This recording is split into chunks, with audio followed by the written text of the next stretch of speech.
Please call me. Rosmita, এই সারা phone এটা করে দিব নাকি জয়েন করে বলে 7টা বাজে তো 7টা বাজে না হয়তো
Namaskar and happy Independence Day. Myself, Umesh Kolita, Assistant Professor, Department of Geography of Narangi, Anchalik, MAHAVIDYALAYA, and Technical Coordinator of the welcome all of you to our internal webinar, jointly organized by Narangi, Anchalik, MAHAVIDYALAYA, BELTOLA College, and KANYA MAHAVIDYALAYA.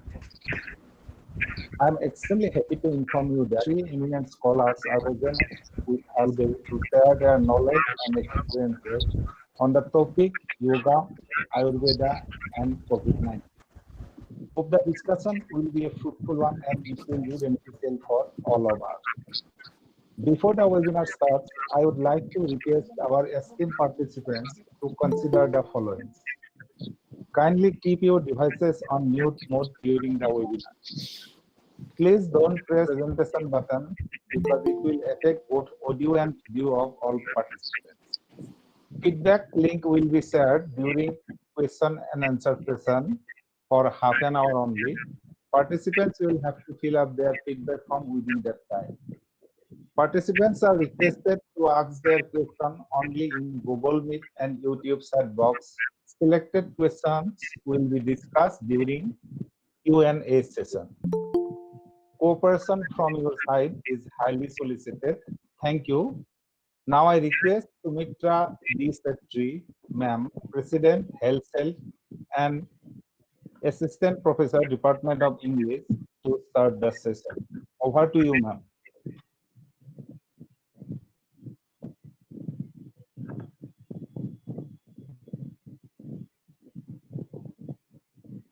Unmute yourself, ma'am. Setri, ma'am, unmute yourself. Hello, am I audible now? Hello. You are audible. Yes, you are. Yes, you are audible. Thank you. A very happy 74th Independence Day, everyone, and warm greetings to one and all present. I, Sumitra Devi Petri, Department of English, President of Health Cell, Narangi Anchalik Mahavidyalaya, and convener of this international webinar, welcome you to this international webinar, Yoga, Ayurveda, and COVID-19, jointly organized by Narangi Anchalik Mahavidyalaya, Health Cell and IQAC in collaboration with BELTOLA College IQAC and KANYA MAHAVIDYALAYA IQAC. I heartily welcome Principal in Charge Narangi Anchalik Mahavidyalaya, Rita Dr. Hajurika Ma'am, and Principal BELTOLA College, Dr. Ajit Barkotiki Sir, along with Principal KANYA MAHAVIDYALAYA, Dr. Reena Rani Bodoloi Ma'am. I also welcome the 3 IQAC coordinators, Rita Sharma Ma'am from Narangi Anchalik Mahavidyalaya, Rashmirika Hajurika of BELTOLA College, and Guptajit Pathak of KANYA Mahavidyalaya. A huge welcome to our esteemed resource persons, Dr. Ram Sharma Sir, who has been very kind in his advice, guidance, and support, Professor Caroline Hazing Ma'am, and Kevin Hughes Sir. We are eagerly waiting for your deliberations. A very hearty welcome to all our participants, colleagues, students from the various parts of our country and abroad. It is your cooperation and participation that makes any webinar interesting and beneficial. I would just briefly touch on the agenda. The inaugural session will begin with Rashmi Rekha Hajurika, IQAC Coordinator, Beltola College, welcoming Principal in charge of Narangi Anchalik Mahavidyalaya, Rita Dr. Hajurika ma'am, who will put forward her inaugural speech. After that, Guptajit Pathak, IQAC Coordinator, KANYA Mahavidyalaya, will welcome the Principal of Beltola College, Dr. Ajit Borkotaki sir, who will address the webinar with a few words. The inaugural session will end here and will be followed by introduction of the first speaker of the evening, Dr. Ram Sharma sir, by Rita Sharma ma'am, IQAC Coordinator, Narangi Anchalik Mahavidyalaya. After Ram Sharma sir's presentation, our second resource person, Professor Caroline Hazing, will be introduced by Rashmi Rekha Hajurika, IQAC Coordinator, Beltola College. After ma'am Caroline Hazing's deliberation, Hazy Hughes, our third speaker, will be introduced by IQAC Coordinator of Kanya Mahavidyalaya, Guptajit Pathak sir.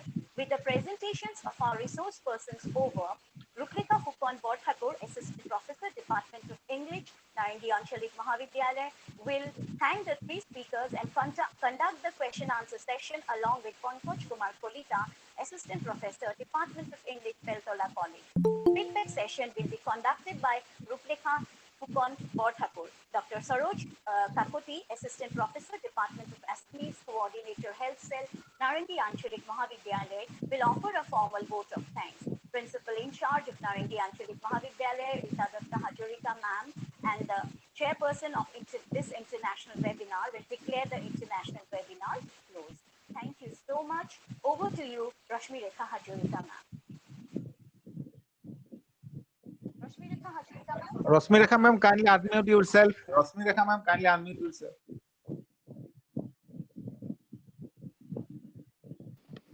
I'm audible. Oh yeah. Thank you, Sumitra. I welcome Rita Datta Hajarika, Principal, Narangi Anchalik Mahavidyalaya, to the inaugural session, and I request you, Madam, to deliver your inaugural speech. Thank you. Over to Ma'am. Please, Ma'am. Mute. Principal ma'am. Yeah. Namaskar, Vandanam, and Sagatam everyone present in this knowledge sharing webinar. First of all, I would like to pay my homage to those martyrs who have sacrificed their lives for giving our today. And my greetings to all of you for happy 74th Independence Day of India. I, Rita Datta Hajurika, Principal in charge of Narangi Anchalik Mahavidyalaya, pleased to thank to the Honorable Resource Person, Ram Sharma sir, Caroline Hazing Moms, Case Hayab sir, respected principals of host colleges, Dr. Ajit Borkotaki sir, Dr. Rina Rani Bordole Moms, members of the Joint Organizing Committee of this webinar, participants of group through YouTube and Google Meet for associating with us in this live broadcasting international webinar. This webinar is organized by Healthcare and IQAC of the three neighboring colleges, Narangi Anchalik Mahavidyalaya, Beltola College, Kanya Mahavidyalaya of Guwahati, Assam, India, and this is our first effort. The topic of the webinar, Yoga, Ayurveda, and COVID-19, is very relevant to this present situation. As we know that COVID-19 has paralyzed public life in the world, medicine has not been discovered until today. In this situation, many people around the world agreed to use Ayurvedic medicine and yoga practice to prevent COVID-19. The practice of yoga, Ayurveda in India dates back to the prehistoric period of India. That is why Yoga and Ayurvedic medicine have been used by most of the Indians in their daily life. Therefore, it has become a topic of discussion in social media that the percentage of the death rate in India in COVID-19 is less than many populated countries in the world, is whether due to the use of yoga or Ayurvedic medicine. Let's hear, and we are eagerly waiting what our resource persons are going to tell us about this. I wish this webinar a great success and hope you will enjoy it. Thank you. Thank you, respected Rita Dr. Hazarika Madam, the Principal IC of Narangi Anchalik College of Guwahati University, Assam, India, for her charismatic inaugural speech. Now, I would like to welcome respected Dr. Ajit Barkatagi sir, who is the Principal of BELTOLA College of Guwahati University, Guwahati, Assam, India, for his valuable speech towards yoga, Ayurvedic, and COVID-19.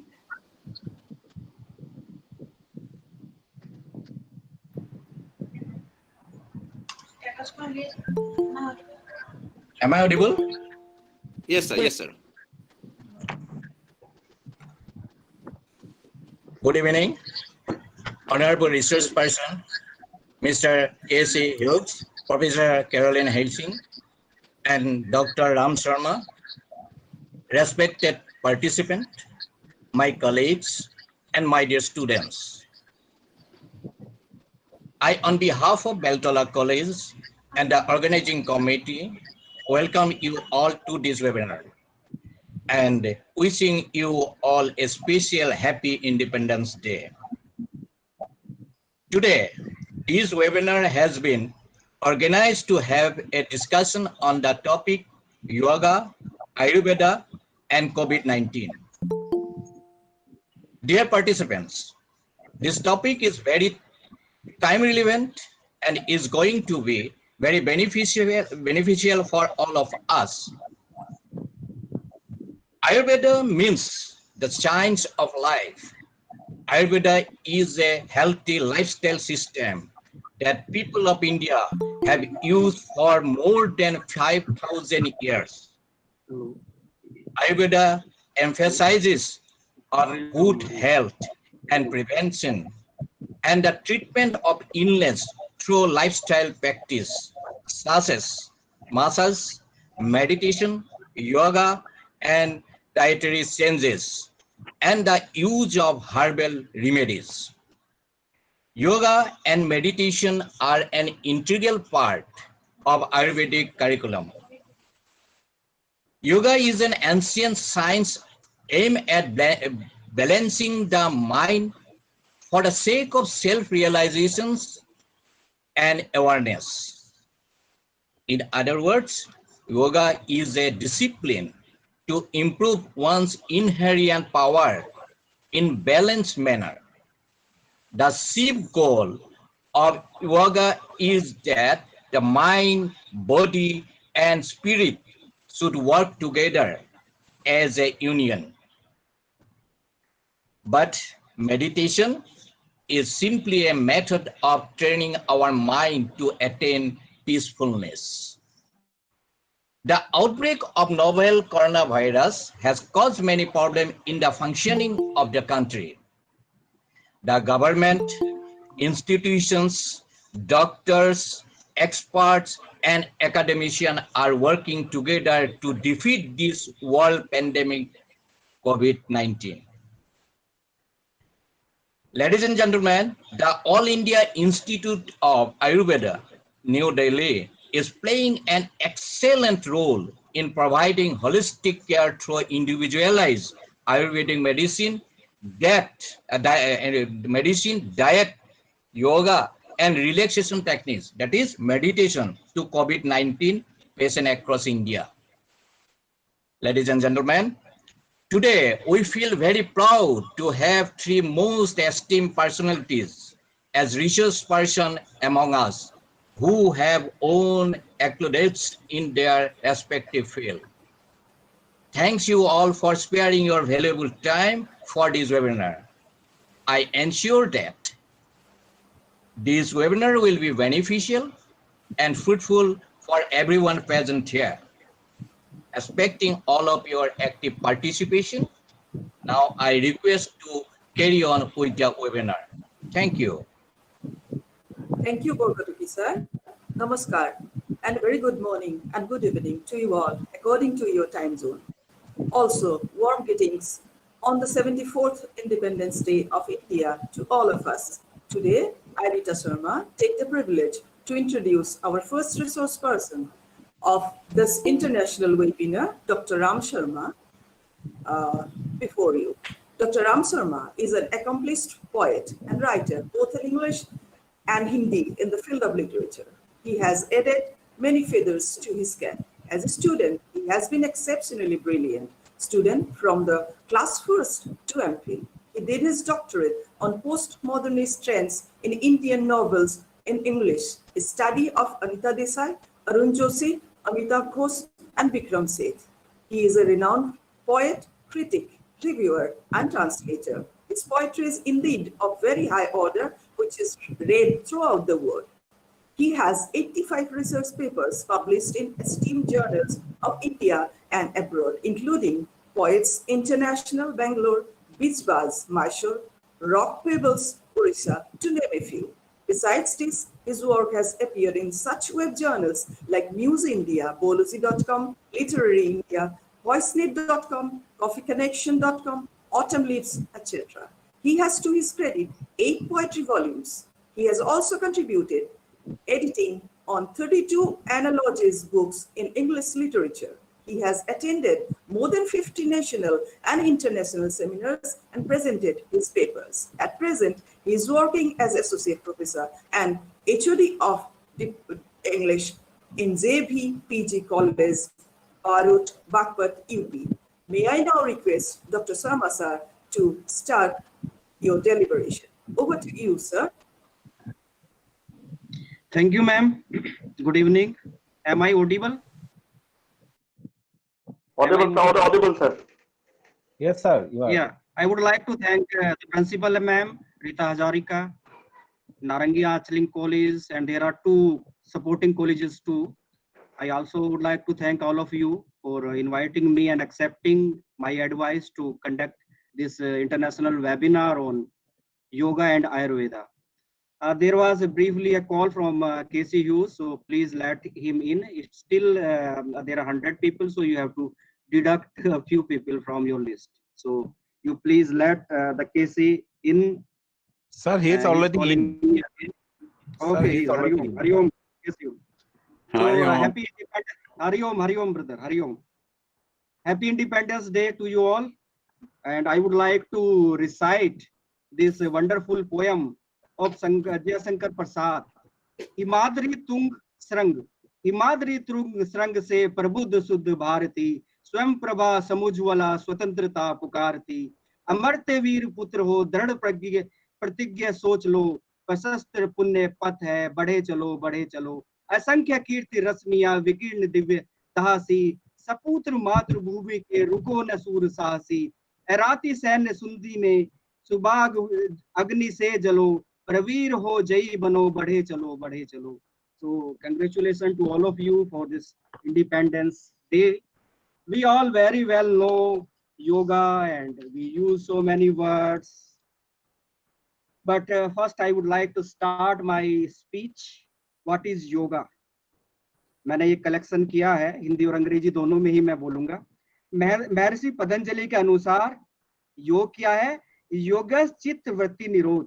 ये योग दर्शन में महर्षि पतंजलि ने परिभाषा दी है योग की. योग चित्त वृत्ति निरोध, अर्थात चित्त की वृत्तियों का निरोध ही योग है. कि आपके जो माइंड है उस पे आपका जो कंट्रोल है वही योग है. भगवत गीता में क्या कहा गया है योग के बारे में? योग कर्मेषु कौशलम, अर्थात कर्मों में कुशलता ही योग है. उसी में आगे कहा है समत्वम योग उच्यते, सबके प्रति समान भाव रखना ही योग है. बहुत सारे महापुरुषों ने अलग अलग परिभाषाएं दी हैं योग की. महर्षि याज्ञवल्क्य के अनुसार संयोग योग युक्तो इति युक्तो जीवात्मा परमात्मनो, और अर्थात जीवात्मा और परमात्मा के विलन को ही योग कहते हैं। ये योग ये नहीं है कि हम देख लें, और this is the one part of योग, दैट इज कॉल्ड पोस्चर, जो हम कर रहे हैं और हम सोचते हैं that posture is the yoga, but that is one part of that is called अष्टांग योग। उसके 8 भाग हैं। इसी में आगे हम देखें क्या क्या कहा गया है। विष्णु पुराण के अनुसार योग संयोग इत्युक्त जीवात्मा परमात्मा ने, अर्थात जीवात्मा तथा परमात्मा का पूर्णतः मिलन ही योग है। ये मैंने डेफिनेशंस कलेक्ट की हैं, क्या क्या कहा गया है हमारे प्राचीन शास्त्रों में। महर्षि दयानंद सरस्वती के अनुसार युज्यते यस्मिन् स योग है, जिस कर्म में मन को एकाग्र किया जाता है उसे योग कहते हैं। सतपथ ब्राह्मण सायन भाष्य के अनुसार युजति देवा अत्रेति योग है कर्म है, विद्वान लोग जिस कार्य में संलग्न रहते हैं उस कर्म को योग कहते हैं। डेफिनेशन नहीं पढ़ पाऊंगा, समय का जरूर ध्यान रखूंगा मैं। योग का अर्थ पद्धति एवं धारा को जोड़ना है। योग साधना के 2 विषय हैं, जीवात्मा और परमात्मा, जीव और ईश्वर, जीव और ब्रह्म, इनको संयुक्त करना ही योग है। योग चित्त वृत्ति निरोध, we have to control our mind for a balanced life, and it is also related with प्राणायाम, प्राण जमा आयाम, प्राण शक्ति या जीवन शक्ति, प्राण शक्ति संयमन ही प्राणायाम है। योग के 4 प्रकार हैं, राजयोग, ज्ञान योग, भक्ति योग, कर्म योग। राजयोग के 8 भाग हैं, यम नियम आसन प्राणायाम प्रत्याहार धारणा ध्यान समाधि।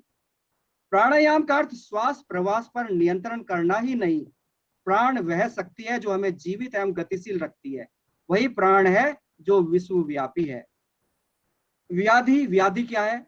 मन का अवसाद, संशय, चित्त की उद्यमहीनता, आलस्य, विषय तृष्णा, मति भ्रम, चित्त की अस्थिरता, मन भटकने के कारण ही ये क्या है, व्याधि या रोग उत्पन्न होते हैं।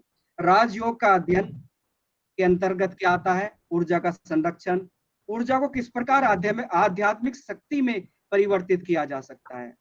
प्राण शक्ति पर पूर्ण नियंत्रण ही प्राणायाम है, और वही आगे चल के क्या है, जीवात्मा और परमात्मा का मिलन कराता है, और वही योग और समाधि पे पहुंचता है। ये प्राण शक्ति का आपने उदाहरण पढ़ा होगा, सुना होगा कि किस तरह से योगी को एक संदूक में बंद कर दिया जाता था और उसको समुद्र में गहरे तक डाल दिया जाता था, और वो योगी 1-2 घंटे तक अपने प्राण पे कंट्रोल करके जीवित रहता था। तो वो प्राण शक्ति या प्राणायाम जो उसने शक्ति पे कंट्रोल किया, वो उसका उदाहरण है। ऐसे योगी भारत में है जो हृदय नाड़ी की गति का स्पंदन रोक सकते हैं। रोग का कारण क्या है? इसी शरीर में प्राण का क्षोभ है, कि जो प्राण वायु है वो अगर शरीर के सभी अंगों में सही रूप से नहीं पहुंच रही है तो वहां कोई ना कोई रोग उत्पन्न होगा। प्राण का अधिक होना, प्राण की अल्पता कम होना। प्राणायाम के अभ्यास द्वारा मन प्राण वायु को शरीर के किसी भी रोगग्रस्त भाग में भेजा जा सकता है। जो भी भाग हमारे शरीर का रोगग्रस्त हमें प्रतीत होता है, तो इस इच्छा शक्ति के द्वारा वो हम अपने आप को हील कर सकते हैं। योगी स्थिर शक्ति को आध्यात्मिक शक्ति में रूपांतरित कर सकते हैं। ये केवल ये नहीं है, this is not just a story और ए फैबल। I would like to correlate it with Paul Brenton. You might have very well familiar with Paul Brenton. He has written a wonderful book, In Search of Mystic India. गुप्त भारत की खोज उन्होंने एक पुस्तक लिखी और उसे पर काया प्रवेश की घटना देखी। पर काया प्रवेश, जिसमें एक जीवित व्यक्ति अपने प्राण को दूसरे मृत शरीर में ट्रांसफर कर सकता है। दैट इज कॉल्ड पर काया प्रवेश। Paul Brunton was a British soldier and he was posted at Burma. He shot a rebel soldier. He was 20 years old. He died. At the same time, there was a sadhu who was staggering. His age was 90 years old. After 5 minutes, what Paul Brunton saw, that sadhu or saint was lying dead on the ground, and that rebel soldier whom he shot, that he was dead 5 minutes before. He stood up and he was walking before his eyes. After that, he left his job and started searching what is mystic India, what is his spiritual powers. yoga, meditation. I would like to show his books. He has written not only Mystic India, he has written this wonderful book,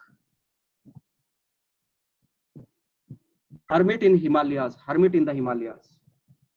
He has written this book. If you go through these two books, you will find that these are not just the stories. Second thing I would correlate with is Swami Rama. स्वामी रामा ने अपनी पुस्तक में एक घटना का वर्णन किया है और वो घटना ढाका बंगाल से संबंधित है। भावल के एक राजकुमार थे, उनका नाम था रामेंद्र नारायण राय चौधरी। वो राजकुमार थे और वो राजा बनने वाले थे, उन्हें क्राउन दिया जाना था। तो तभी क्या होता है, षड्यंत्र होते हैं। उनकी पत्नी ने उनके बहनोई के साथ षड्यंत्र किया और उन्हें जहर दे दिया गया। रामेंद्र नारायण राय चौधरी की मृत्यु हो गई मई 8, 1909। सारी तैयारियां कर ली गई, उनकी चिता सजा दी गई, गंगा नदी के बराबर में चिता सजाई गई, उनका शव रख दिया गया। लेकिन होने को कुछ और अलग ही मंजूर था। इतनी तेज बारिश हुई, वर्षा हुई कि वो चिता बह के गंगा नदी में पहुंच गई और वो बहने लगी गंगा नदी में। तभी बाबा धर्मदास जी की कुटिया के सामने से वो चिता बहती हुई निकली। बाबा धर्मदास हठ योगी थे और उन्हें नॉलेज ऑफ एल्केमी और आयुर्वेद का बहुत ज्ञान था। उन्होंने अपने शिष्यों से कहा कि ये जो एक चिता बही जा रही है गंगा नदी में, इसे निकाल के लाओ। वो निकाल लिया जाता है सब रामेंद्र नारायण राय चौधरी का। उन्हें बाबा धर्मदास जी द्वारा जीवित कर दिया जाता है, उन्हें होश आ जाता है। कुछ वर्षों बाद उन्हें धीरे धीरे अपनी स्मृति का भी ज्ञान होने लगता है कि वो कैसे भावल के राजकुमार थे। बंगाल में भावल जगह है, उसके कैसे वो राजकुमार थे और किस तरह से उनकी हत्या कर दी गई थी जहर देकर।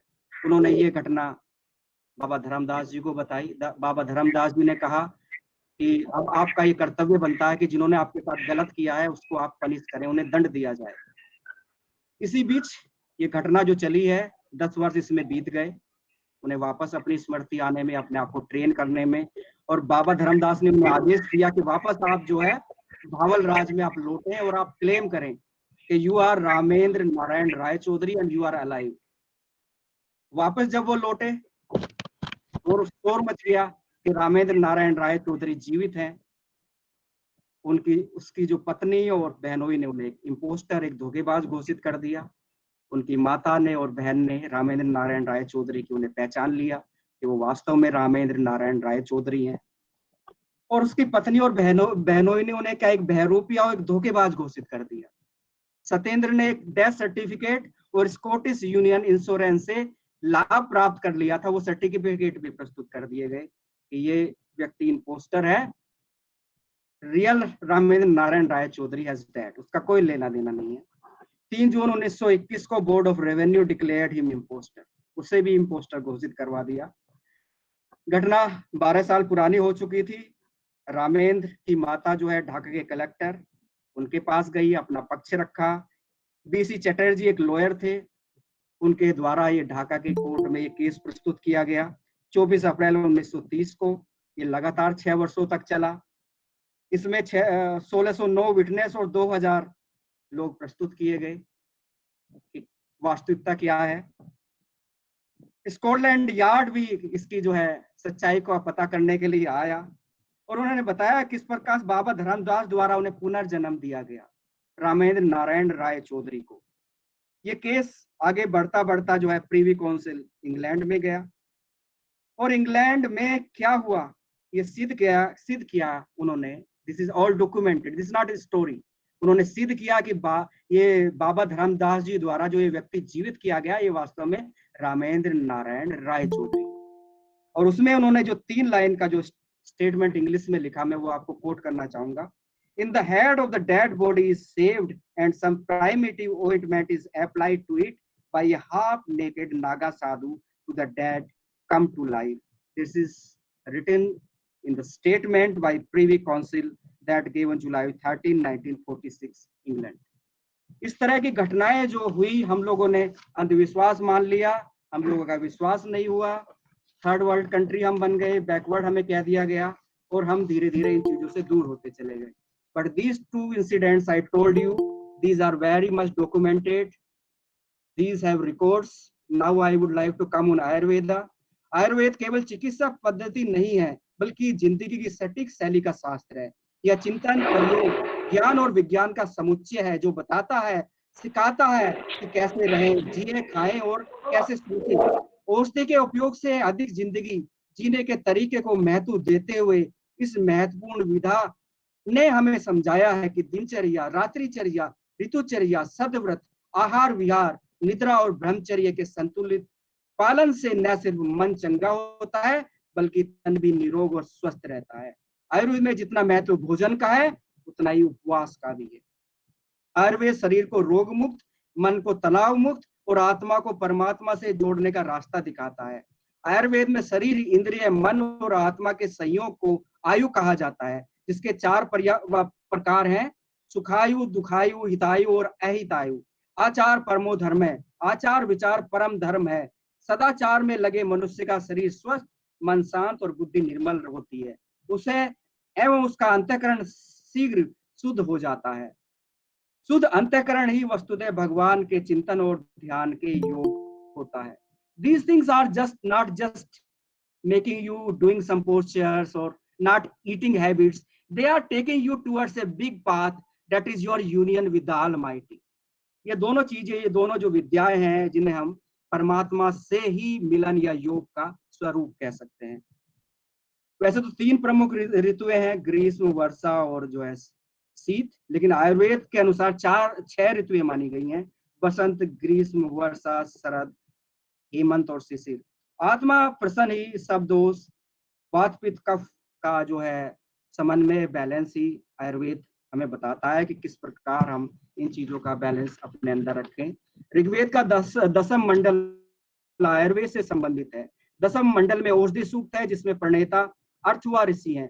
भारतीयों ने संपूर्ण मानव को अमृतस्य पुत्र कहकर एक विज्ञान सम्मत अनुशासित जीवन शैली की आचार संहिता देकर संपूर्ण विश्व को उपलब्ध कराया है। संपूर्ण चिकित्सा के 2 भाग थे: काय चिकित्सा मेडिसिन, सेकंड वन इज शल्य चिकित्सा, that is surgery.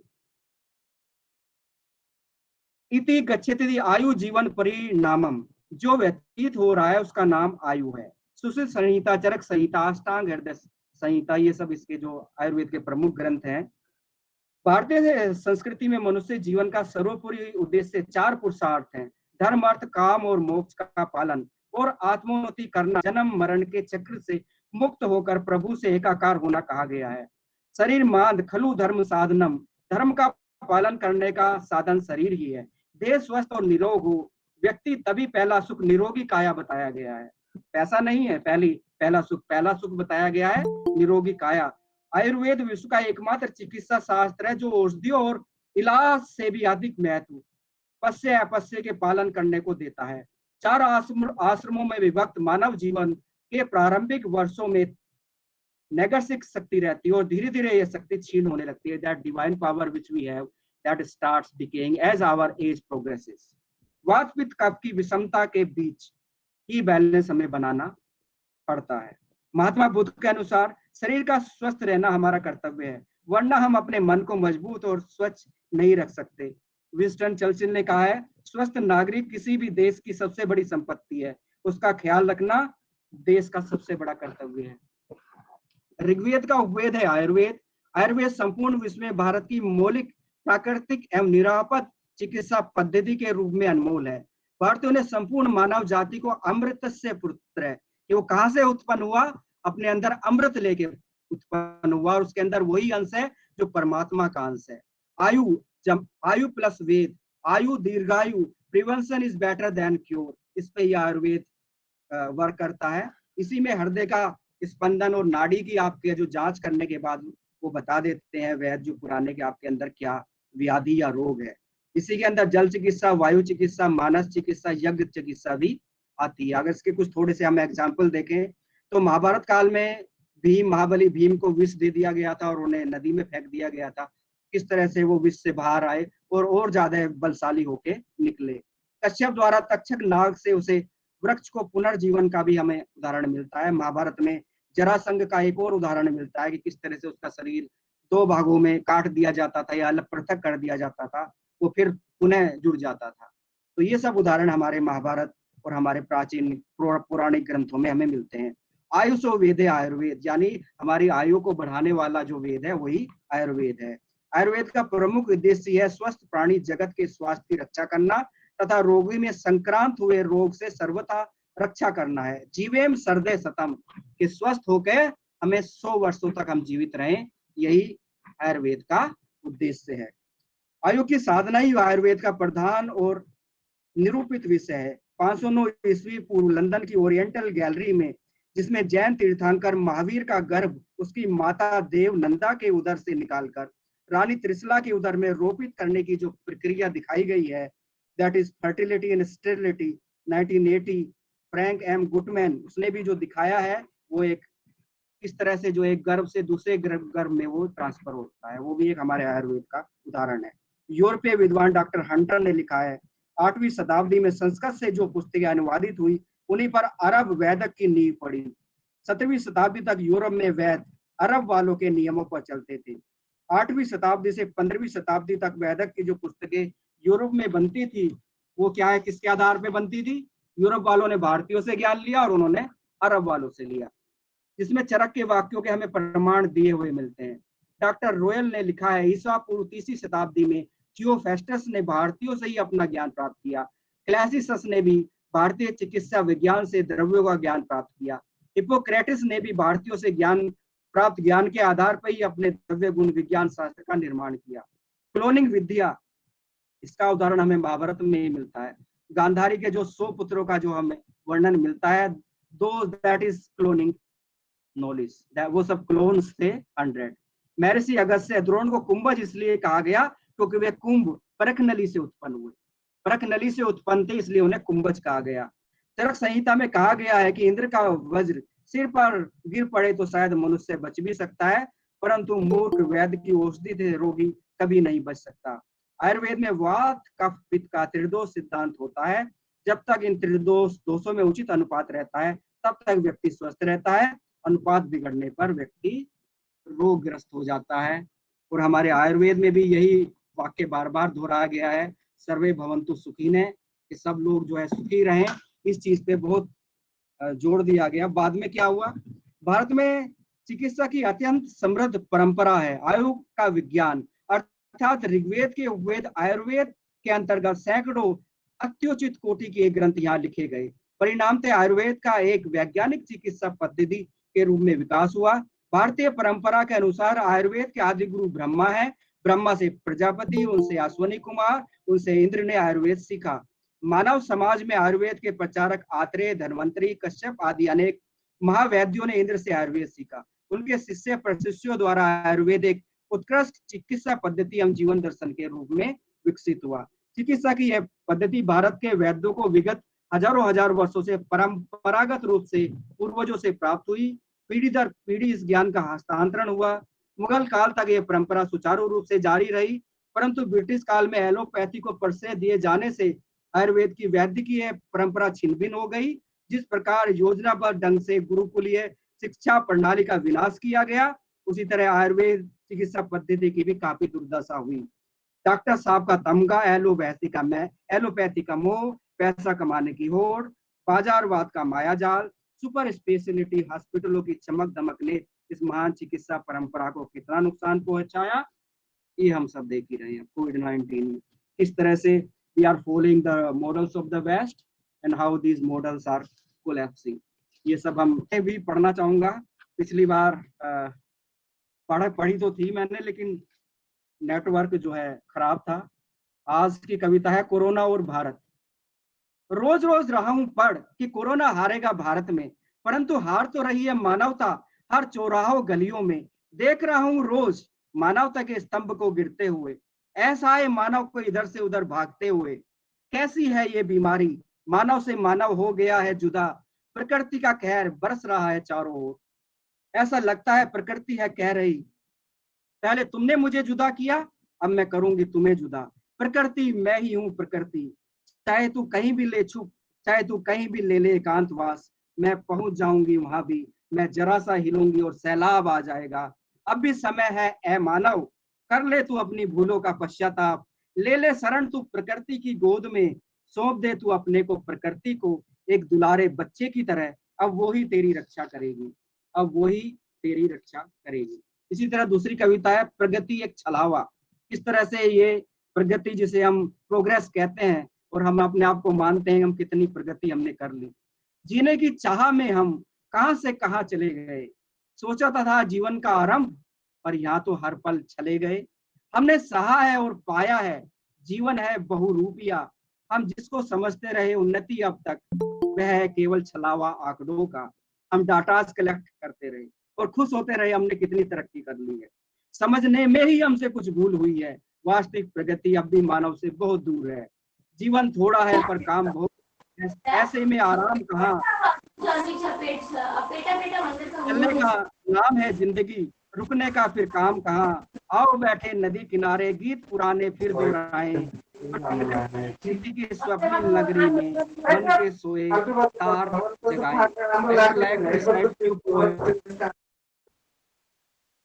Lamp of love. Is am I audible? Audible, sir. You are audible, sir. Hello? You are audible, sir. Carry on, sir. Yes, sir. You are audible, sir. You are audible. Title of the poem is Sing Amidst Turmoil. Just like we are facing this corona pandemic, we should sing amidst turmoil. Do not sit silently on the shore of life. Sing for all life, even amidst its turmoil. Make life easy amidst these passing scenes. In rising, we will give up this loneliness. Do not just count the waves as they flow. Plunge into the sea, go diving deeper. Listen to him, he forever rows our boat of life, our boat of life. The second poem is, he is nearest to you. I have no enlightenment. I do not know who am I. Almighty was very near. In spite of that, he was too far. I keep on searching him out, going city to cities, temples to temples. Almighty is present inside my own form and structure. In the pureness of my pure heart will take me to him. I am blind in spite of my eyes. I am powerless in spite of mundane power. I have no knowledge in spite of all degrees. Almighty is present in every living being, but I am unable to see him. My hands are unable to touch his lotus feet. I am not able to know the depth of my heart. I am not able to search even myself through. How can I search God? Filling all direction with love, inside his divine heart, which is too far, he is nearest to you. I would like to recite a very short poem. Its title is Be Fragrant. All of you, I want all of you to be fragrant. We shall be fragrant in the orchard of our mind as love, taking our tears and making a most wonderful rainbow. We shall light our lamp of love, blossoming inside as our dream come alive, singing in the pure melodies of life inside a great vast ocean of silence. The lyre of life forever sings, even within a fragrant loving is a sign of love's touch. I thank you all the distinguished professors, distinguished famous participants, and I also welcome Professor Caroline Heising, my brother Casey Hughes, who is an example of materialism and spiritualism. He lived the life of BMW and Mercedes cars with his own personal jet, but now he's having his own personal temple that is called Temple of Joy. And from his Temple of Joy, he is with us. I welcome you both. Thank you very much. Namaskar. Thank you, sir, for your valuable speech. Now, I, Rashmireka Hajarika, Coordinator, IQAC BELTOLA College, is going to introduce our second resource person, Caroline Heising. Caroline Heising, Professor of Engineering at Iowa State University in Ames, Iowa, USA. Caroline Delano Heising was born in 1952, received her BA in 1974 in Applied Physics from the University of California at San Diego, and her Master of Science in 1975 in Nuclear Engineering from Stanford University. She has been employed as a postdoctoral research associate from 1978 to 1980 and assistant professor from 1980 to 1984 in nuclear engineering at the Massachusetts Institute of Technology. Later, she worked as associate professor from 1984 to 1989 and professor from 1989 to 1993 of industrial engineering at Northeastern University. Hejing is currently a professor of industrial and nuclear engineering at Iowa State University since 1993. She is a member of Beta P, the Society of Women Engineers, the American Nuclear Society, shortly ANS, and the Professional Women in ANS Committee. I would like to say here that in 1987, she had received the Young Scholar Award from the American Association of University Women. Caroline has obtained numerous grants and contracts and has presented and published over 200 papers. She currently teaches courses, conduct research in reliability, risk analysis, quality control, and management. Thank you, ma'am. Welcome to this second session of our webinar. Over to ma'am. Thank you very much. And happy Independence Day, 74 years. On this day, I wanted to begin my talk showing you a photo of our next Vice President of the United States, Senator Kamala Debbie Harris of California, who was selected this week on Janmashtami, Krishna's birthday, to be the running mate of Joe Biden against the Trump administration. And so we are so excited in the United States to have our first woman and first Black African and Indian American woman. And her mother was Shaimala Gopalan from Madras, Chennai. And we are just so excited that she has been selected. The other comment I have regarding yoga, the fact that she was appointed and selected on Janmashtami, Krishna's birthday, is very much an auspicious thing. And she has potential, if she's elected on November 3rd, to become the President of the United States of America in the year 2024. That will be a momentous time.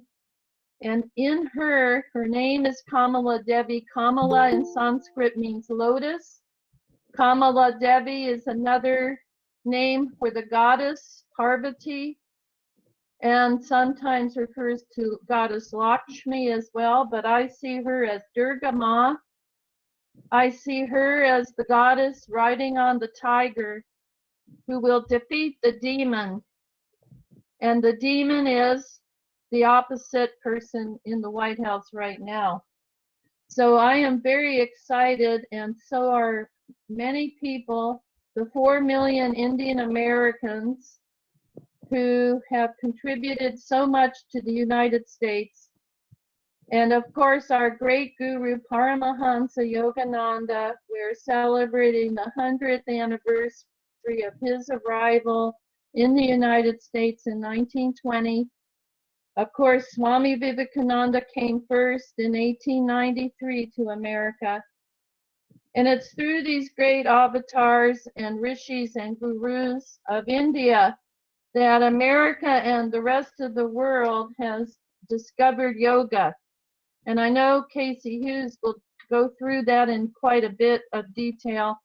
We are celebrating the Self-Realization Fellowship, the Yogoda Satsanga Society of India. Our annual convocation is ending today, and we had an online convocation with thousands and thousands of devotees all over the world. And last night, Brother Vishwanath talked about how Guru wanted each of us to establish a temple in our homes.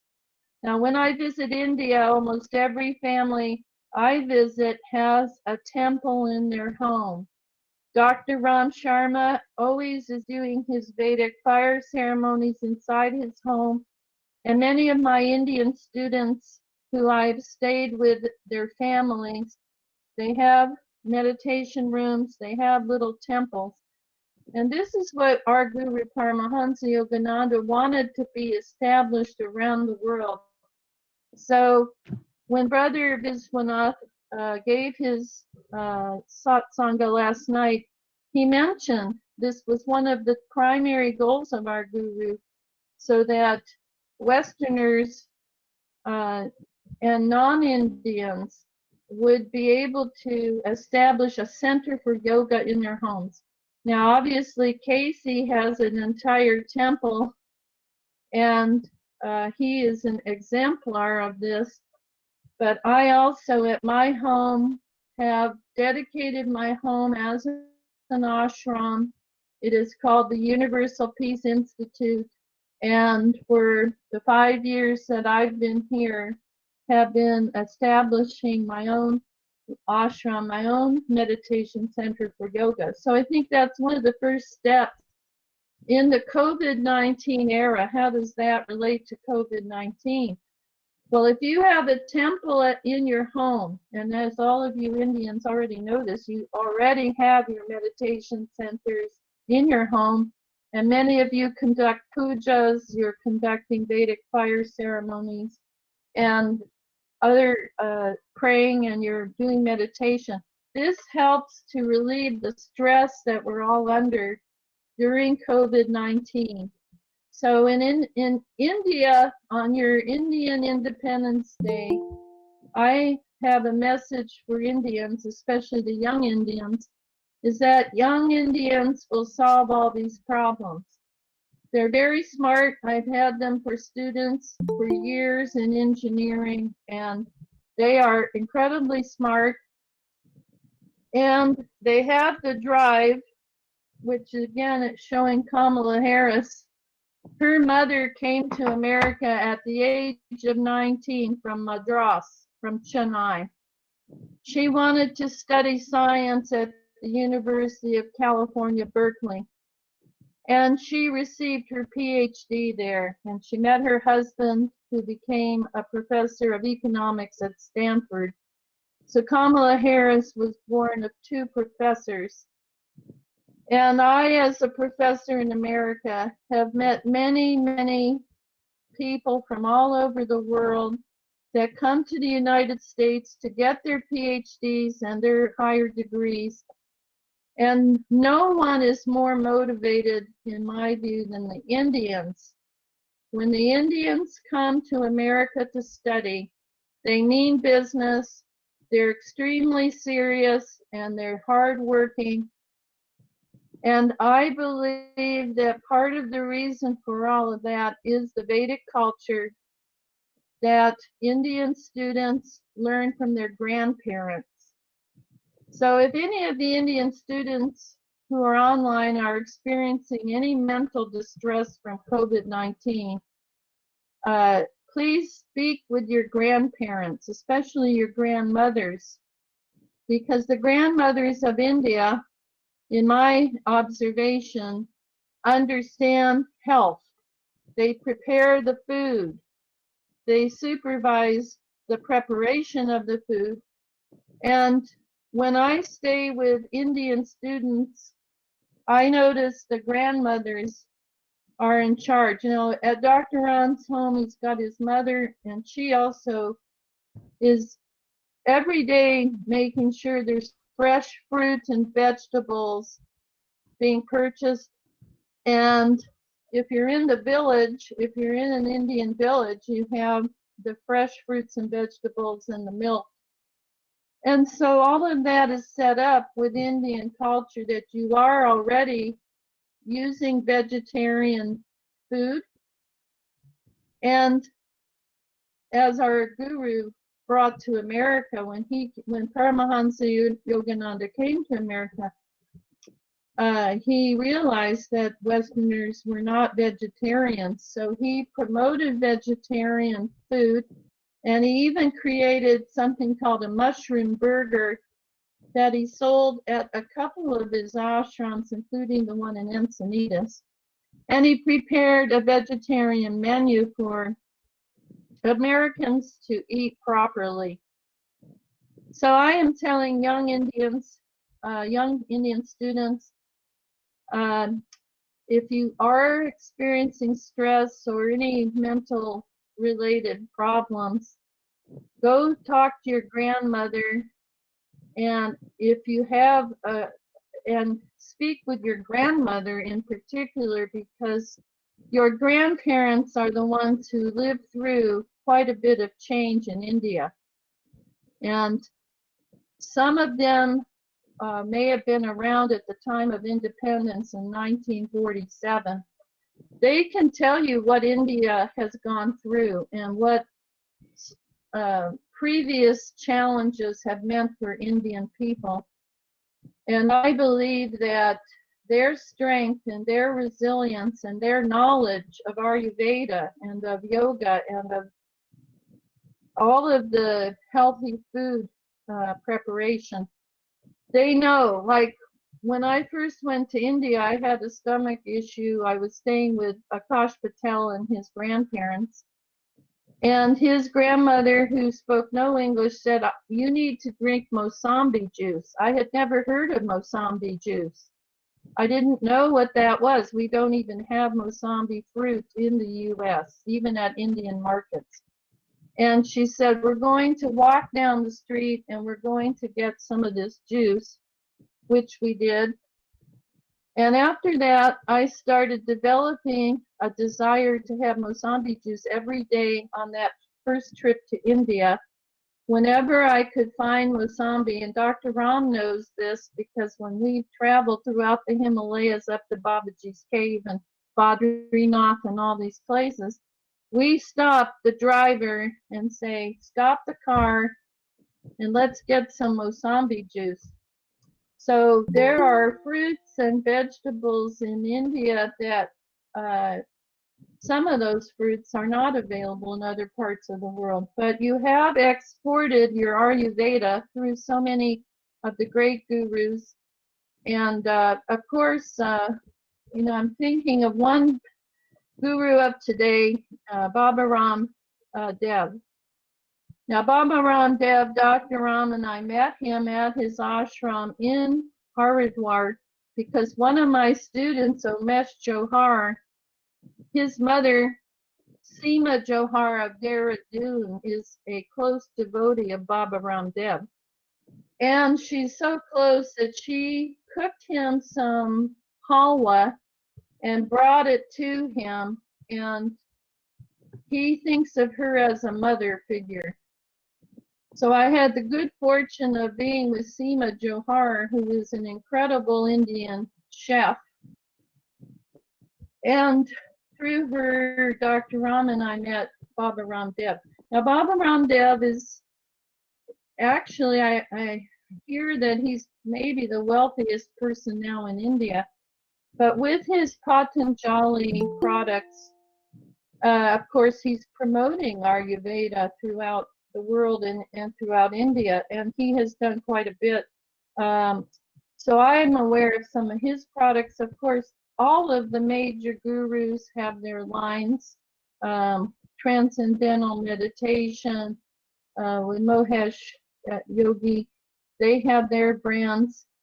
And so in the West, we are able to procure herbs and different Ayurvedic supplements. However, I would say that most Westerners may not be very well educated about Ayurveda. So Dr. Ram has helped in that regard. He's helping to teach Westerners. However, I would say that the yoga lifestyle in the US and in other parts of the world is growing, and COVID-19 is helping to spread this because, for example, when we have our online convocation, instead of only 4,000 people down in downtown LA, we now have maybe 4 or 5 times that. 25,000 people or more are tuning in to the online convocation. So there's all kinds of new people, new devotees that are coming in to our organization, SRF, and are being attracted by our Guru Paramahansa Yogananda. And I think that's probably true for all of the great teachers and gurus alive today in India. And I expect that will continue, and COVID-19 is propelling yoga throughout the world. Another thing I might mention is what's happening in Rishikesh. In Rishikesh, at the major ashrams at Parmarth Niketan, they have converted some of their ashram to the treatment of COVID-19 patients. I'm aware of that through a friend of mine who lives permanently in Rishikesh, who is an American, and she's told me this. So the ashrams in Rishikesh are actively involved. Of course, Rishikesh also has an AIIM, an Indian Medical Institute, which Dr. Ram and I have visited, and we've met the director. And that's a very impressive institute. And of course, they're involved with the treatment of COVID-19 and the research for better treatments.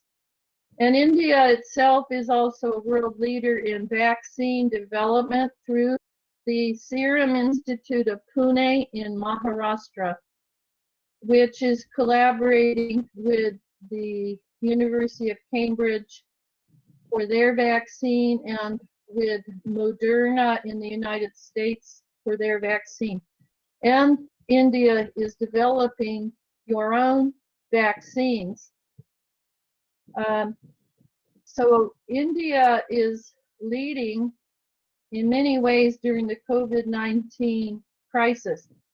But I think the primary way India leads the world, whether there's COVID or not, is through the ancient Vedic culture and the development of yoga, the Bhagavad Gita, the great Vedas, all of the incredible knowledge and depth of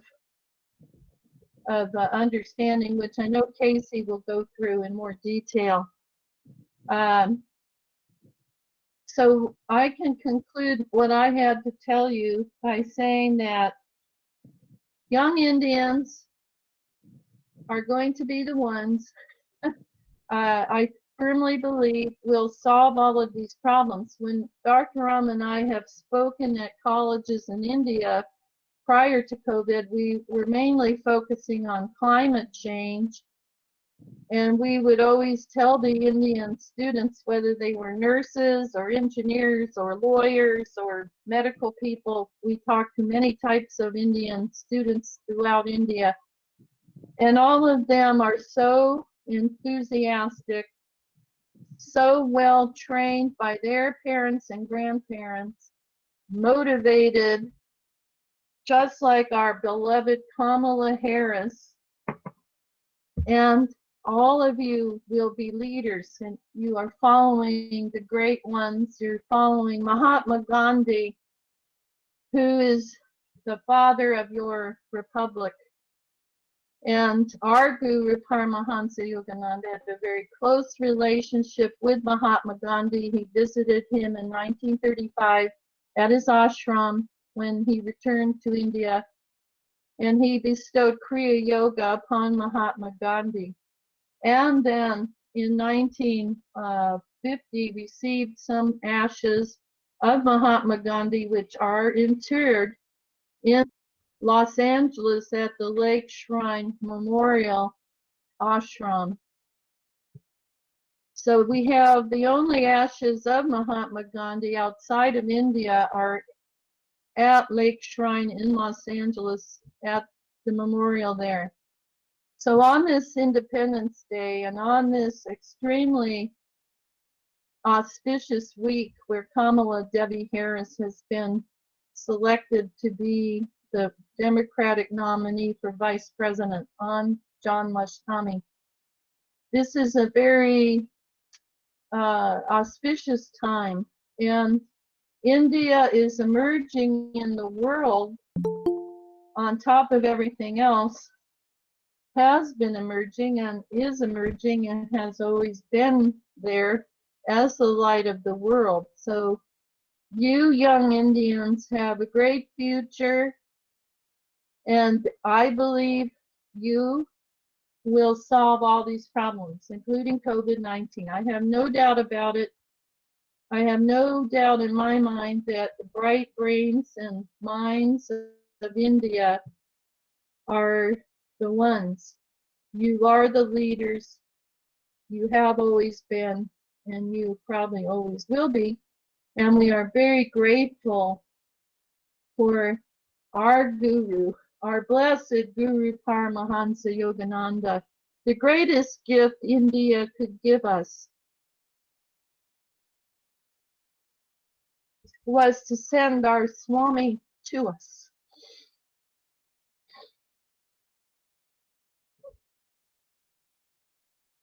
Pranam.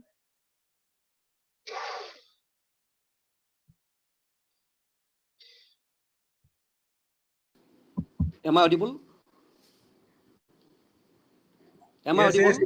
Yes, you are. Thank you very much, respected Professor Caroline Hedging ma'am, for her charismatic presentations, which have great importance, you can say, towards yoga, Ayurveda, Corona, and contemporary scenario. Myself, Guptajit Pathak, an assistant professor in the Department of History and IQAC coordinator of KANYA MAHAVIDYALAYA of Guwahati University, Guwahati, Assam, India. I am going to introduce the third resource person of this international webinar titled Yoga, Ayurveda, and COVID-19. K.Z. Huggies is an eminent ocean and cyber surfer in Malibu, USA. Through K.Z. Huggies' personal consulting practice, Sir, his name is K.C. Hughes. Yes? His pronunciation, the name, pronunciation of Yeah, the Hughes. He has been, yes. He Hughes. has been fortunate to participate in community and related language and processes with many individuals representing large and small scale enterprises. He began his career in computers in 1975, who founded the small chain of computer stores. He is responsible for the user groups and channel programs as a senior executive on that management team from Solana Bits. He was the senior VP of sales and marketing. He had many corporate titles during his 6-year tenure. Among them were VP Products, VP Merchandising, VP Consumer Products Division, President Channel Services, etc. Beyond the titles could be found many successful implementations towards e-commerce channel relationships, sales and marketing programs such as Seleni, EDI, Dial-UP, Selenate, the channel symposiums, etc. Because Huggies has been channeled by the computer reseller as the progenitor of computer retailing in honor of the work establishing sustainable relationships among the major technology vendors and the traditional retail channel, especially Office Depot, Walmart, Circuit City, etc. He has architected societal and technical designs, shapes for bringing business counseling to small business professionals. Now, I would like to welcome our respected KZ Hagis sir for his fascinating presentations towards yoga, Ayurveda, and COVID-19, which have great influence in developmental and humanistic studies. Over you, sir. Yeah, I would like to add a few things before my brother KC starts. He is an example of materialism and spiritualism. I told you earlier, and now presently he is running a temple of joy at Encinitas. That's the Karma Bhumi of Paramahansa Yogananda. His guru is Paramahansa Yogananda, and he is very much associated with Paramahansa Yogananda. And later on, there was one more branch started, that is Ananda. So he started that Ananda means joy, the temple of joy. He once a week on Wednesday he do the satsang and meditation for the people of Encinitas. I did so many fire ceremonies. We together did so many fire ceremonies when I was in United States. So I welcome him. He is the epitome of Paramahansa Yogananda, the life Paramahansa Yogananda lived in United States. So I welcome you, brother Casey Hughes. Thank you, Dr. Sharma, for inviting me to this auspicious webinar, and to my co-presenter, Dr. Heising. Always a pleasure to see you again. And to each of you esteemed conveners for bringing this program to bear. And of course, to each and every one of you, our wonderful student participants. I'm not seeing my camera, Dr. Sharma. Is there something I need to do to display that? Camera, you are visible to all, I think. You want to present something? Yeah. Yeah. Perfect. Well, I guess you can see me and I can't see you, but that's quite fine. I'm going to be sharing my desktop. I prepared some slides to go along with my talk today. But before I begin, again, I want to apologize to each of you. I'm not fluid in Hindi, and so I'll be speaking in English only.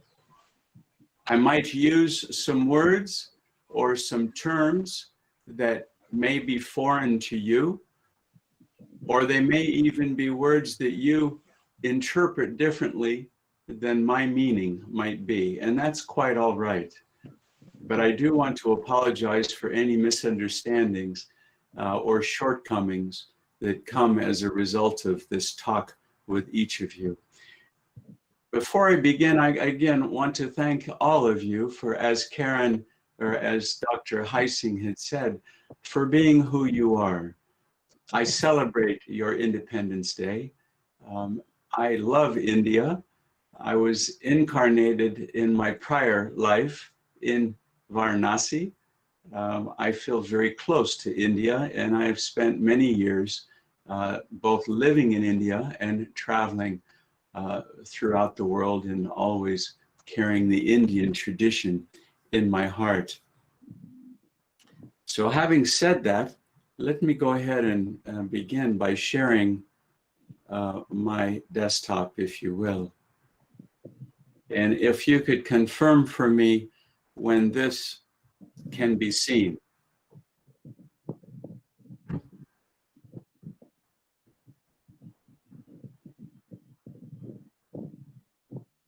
Yes, sir, it is visible. Very good. Yeah, Thank you. Visible. Yeah. I will be talking with the aid of these graphic images that I've prepared for you yesterday. I want to begin by again acknowledging the relationship of the East and the West. My great Gurudev had come to America not to convert anybody to any particular religion, but to show the corollaries, the parallels, the sameness between the original yoga as taught by Bhagavan Krishna and the original Christianity as brought to the West by Jesus Christ. And he was the first to literally show that all religions have at their foundation a common message, a common understanding, a common unity, if you will. Gurudev had said that he who finds joy within himself discovers that his body is charged with electric current, or life force, we call it prana, not from the food that we eat, but from the mouth of God. And in the Bible it says that the mouth of God resides here at the base of our spine.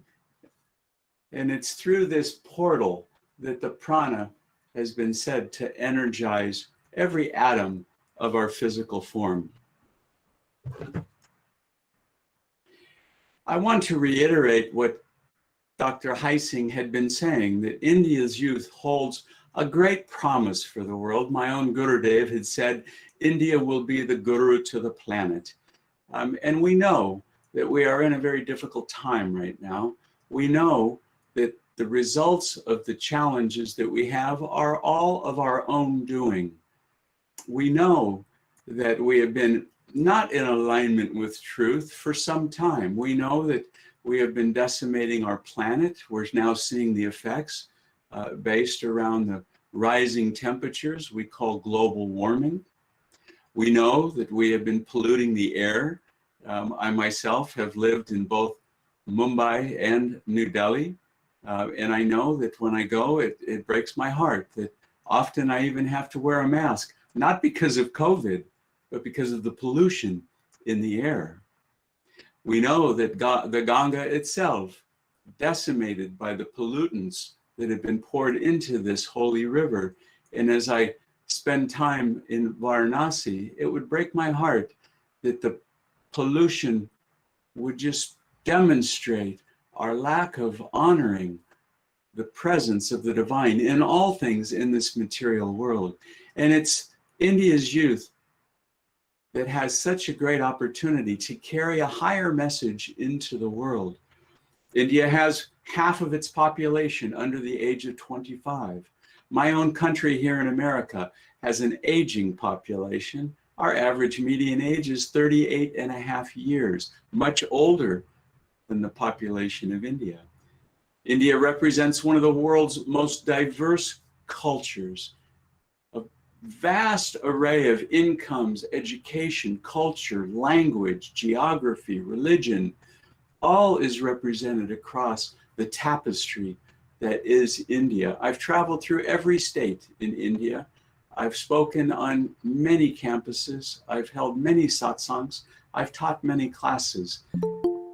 And you know, it's very common for the Indians to look at me and say, what is it that a Western individual can give us as he teaches things like the Ayurveda, things like the ancient Vedic teachings of the Upanishads, or yoga itself, or meditation. And I look at them and I say, you know, you're right. I can only give you what you gave me through my Gurudev, who came from the soil of India to America for 33 years to bring this message, these highest teachings. And it's through his transmissions that I've been able to absorb the great wealth of Indian culture. And so it is that I return to India to give that culture back, because what I found is the majority of Indians have forgotten much of their own culture. I agree what Dr. Heising had said. We should reach out to our grandparents. We should reach out and seek the advice of our elders. We should carry forward the traditions that have been held near and dear in the villages and the homes and the hearts of our elders. And sadly enough, I must say, it's not true as much as it should be. India is the seed for Sanatan Dharma, the universal truth. It transcends the dogma of any specific religion, and I'm not saying religion is bad at all. I practice many religions. I've studied all of them, and I see within them all a seed of universality, a seed of unity, a seed of unification. Religion should bring us all closer together. They shouldn't separate us. We know in India itself, the Muslim and the Hindus have been in constant conflict. In America, we see the Catholics and the Jews and the Christians of all various faiths and beliefs are always struggling. If I'm a Catholic and you're not, then there's something wrong. That's the belief that many hold. And I tend to believe that the founders of all religions wouldn't like that expression at all. They would say, no, I represent the same ray of the one light, but there are many faces of God. Many, many faces. And God is so universal, you can be applying the principles of the divine in your own language, in your own process, in your own way. But all cultures, all religions sprang from this truth consciousness and passed from the ancient sages of India through oral tradition originally and later through the written word of the Upanishads and the Vedas. So I challenge each of you, stop acting so small. You are the universe in ecstatic motion. This is a truth. Equally true, per my Gurudev, is that all circumstances in life are neutral. We make them positive or negative based on the response that we give them. And I know and I appreciate the challenges that we are all faced with right now. You know, it's interesting that Janmashtami last week, celebrating the great Bhagavan Krishna's birth, and we did do many pujas here at the Temple of Joy. But it's interesting that he incarnated in this world, as did Jesus, as did Rama, as did every great saint of all religions, during times when mankind was falling short of his greatest potential. It was during the most difficult times that the Lord would send an emissary in the form of an avatar to bring us the ancient teachings and truths, to lift us out of the delusion of Maya, to bring us beyond the limitations of the physical realm and help us to remember the fundamental truth that we are saints having a human experience and nothing less. So I think now's the time for us to express greater compassion, compassion for ourselves. Look at what Patanjali had said in the Ashtanga of Yoga. He began by giving us the yamas. These are clear expressions of ways of looking at ourselves. And he said in ahimsa, hold yourself harmless, love yourself. Ahimsa wasn't just about violence externally, it was about violence internally. We are tougher on ourselves than anybody outside of ourselves can be tough to us. We are always beating ourselves up. We are always holding ourselves back, believing that we are not worthy of happiness, worthy of health, worthy of infinite joy, worthy of wisdom. But the truth is we are. So be compassionate to yourself. And when you are, you can't help but spread that compassion outward to all that you touch. Seek new opportunities, as Dr. Heising had said, with the Self-Realization Fellowship and the Yagoda Satsanga Society's convocation online this year, they're expressing an opportunity to reach many devotees around the world that couldn't have been done before. It's during the most challenging times, times of greatest failure, that the seeds of success can be sown. And now is the time to explore these new opportunities. There is victory and vitality that can be expressed in the darkest of hours. Ayurveda tells us there's a way to manage the material body in alignment to the truth of the body itself, in alignment to how the body processes energy. And if we are not in alignment to that, we're imbalanced. An imbalance in the body is expressed as a dis-ease. Well, Now is the time to build vitality and strength and gain victory over the limitations of life. Introspect. We have plenty of time these days, given the lockdowns around the world, the limitations of our travel. We certainly need to be socially distanced, but not socially disconnected.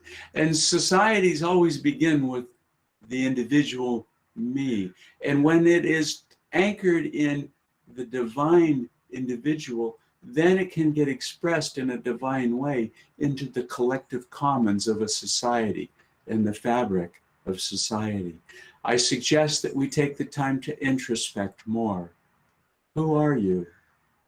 What makes you happy? Why are you here? How do you release the limitations of past beliefs such that you're able to hold on to higher truths and propel yourselves beyond those limitations? Everything is based on the divine plan. The infinite creator of all that is a kind, loving, peaceful, joyful entity. We are made in that image. It's been said in the Vedas that we are Sat, Chit, Ananda. That we are ever present, ever consciously aware, ever new joy. This is our nature. This is the nature of the divine.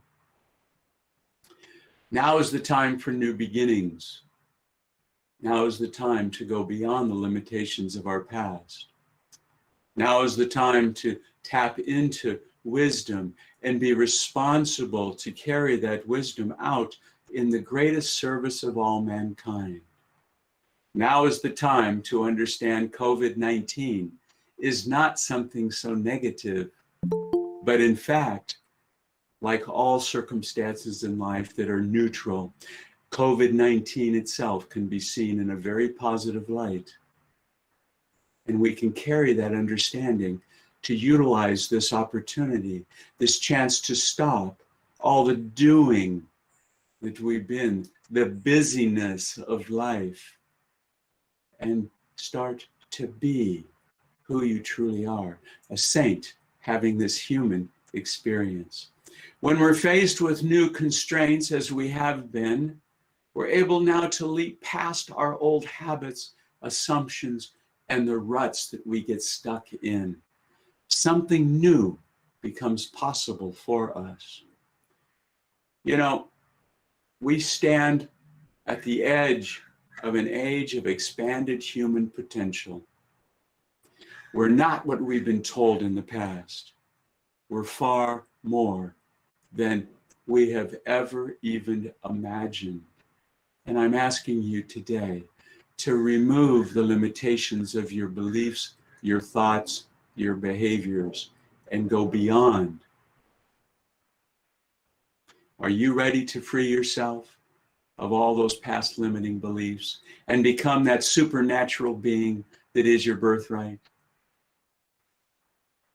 Well, you know, I'm going to talk about yoga.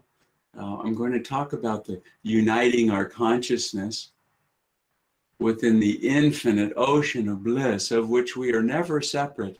We are never apart from this. In the center of all of life's storms, we can stand serene and happy and peaceful, regardless of what the outer circumstances are. You may not be able to change the weather, but you can certainly change yourself. In the Upanishads, dating back almost 700 years before the birth of Christ, almost 200 years before Buddha. And this great Upanishad was among the first. And it said, you are what your deep driving desire is. And as go your deep driving desires, so goes your will. And as is your will, so become your actions, your deeds. And as your deeds, so becomes your destiny. You know, Mahatma Gandhi Jai. A great, great man, a great sage of India. I studied Gandhi for many years. I visited his ashrams, his homes. I've just been in love with Gandhi for many, many years. And he would say in the same way, in his own words, keep your thoughts positive because your thoughts become your words. Every thought you have gets expressed in some way. Keep your words positive because your words become your behavior. So watch what comes out of your mouth. Introspect, become aware of it, become more self-aware. Keep your behavior positive because your behavior ultimately forms your habits. And once those habits get formed, it's more difficult to break them. Keep your habits positive because your habits form your values, your philosophy, your lens upon life. And keep your values positive because those values will determine your destiny. You do control your own destiny, you know. You are not a victim. All things happening in life are happening for you, not to you. God does not punish anyone. God loves you unconditionally. Regardless of any of your human weaknesses, your human frailties, you are loved. You are never alone. You are protected. All one must do is open one's consciousness to that truth. Your mind is the creator of your body and your circumstances. And as Patanjali, the great Indian sage, had given us in the Yoga Sutras, he said, Yoga's chitta vritti narod. Yoga is the neutralization of the disturbances of our own thoughts. It's a way of getting the mind under control so that the mind doesn't control you. So you must see the things that are creating the kind of world that you want. What kind of body do you want? Do you want a frail body, wrought with disease, pain, and suffering? Well, guess what? Every cell of your body will change on average within a 7-year timeline. 7 years from today, every cell of that body of yours will be new. I ask you, what kind of body do you want? You can change your body. You can change the expression of your own DNA. You are not a victim to your past genetics even. When you carry a thought with dynamic willpower, set an intention, visualize it at the spiritual eye, and couple it with the deep feelings and the devotion of the heart, and then hold it until it assumes a tangible form. This is how you can affect your own reality. This is how you can heal your own body. Don't tell yourself you're sick. Tell yourself you are becoming well. Focus on the positive attributes that you have, not on your negative ones. When your willpower is developed to this point, you become the master of your own body, the master of your life, the master of your destiny. This is what yoga is all about. Uniting your consciousness with the infinite ocean of truth. Expressed in many ways. There are many schools of yoga. You can do it through the practice of asana, the physical alignment of the physical body. You can do it through the practice of japa, repetition of the Lord's name. You can do it through the practice of seva, service, karma yoga. You can do it through kriya yoga, the yoga of action. You can be a bhakti yoga, the yoga of devotion. You can be a jnana yoga, the yoga of wisdom. There are many forms of yoga that express the ability for all of us to become one with our highest nature, our divine nature. Yoga is a spiritual science. And for the first time, the spiritual sciences of India have become coupled with the material physical science of the West. It is now time for East and West to dance together, spirit and nature dancing together. The goal of the yogic science is to control the mind, because without the distortion of the disturbances of your own thoughts, you are able to hear the infallible counsel of the divine within you. You are able to align yourself with a higher truth. You are able to cure your own body. You are your own best doctor. I'm not saying that doctors aren't useful. I'm not saying we shouldn't go see them, but I'm saying learn who you are, introspect, understand the body. In Ayurveda, we're saying there are different body types.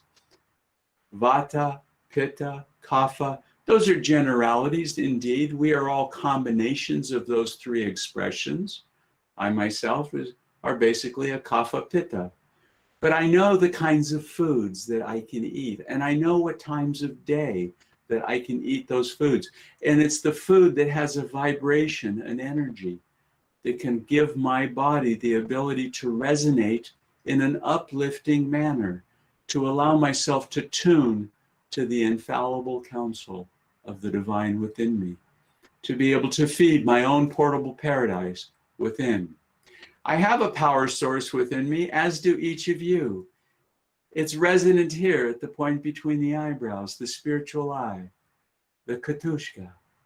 It's the Krishna consciousness that's hidden within every atom of creation, and it's most present and available to us at the point between the eyebrows. This is why when we sit to meditate, we lift our gaze to the point between the eyebrows.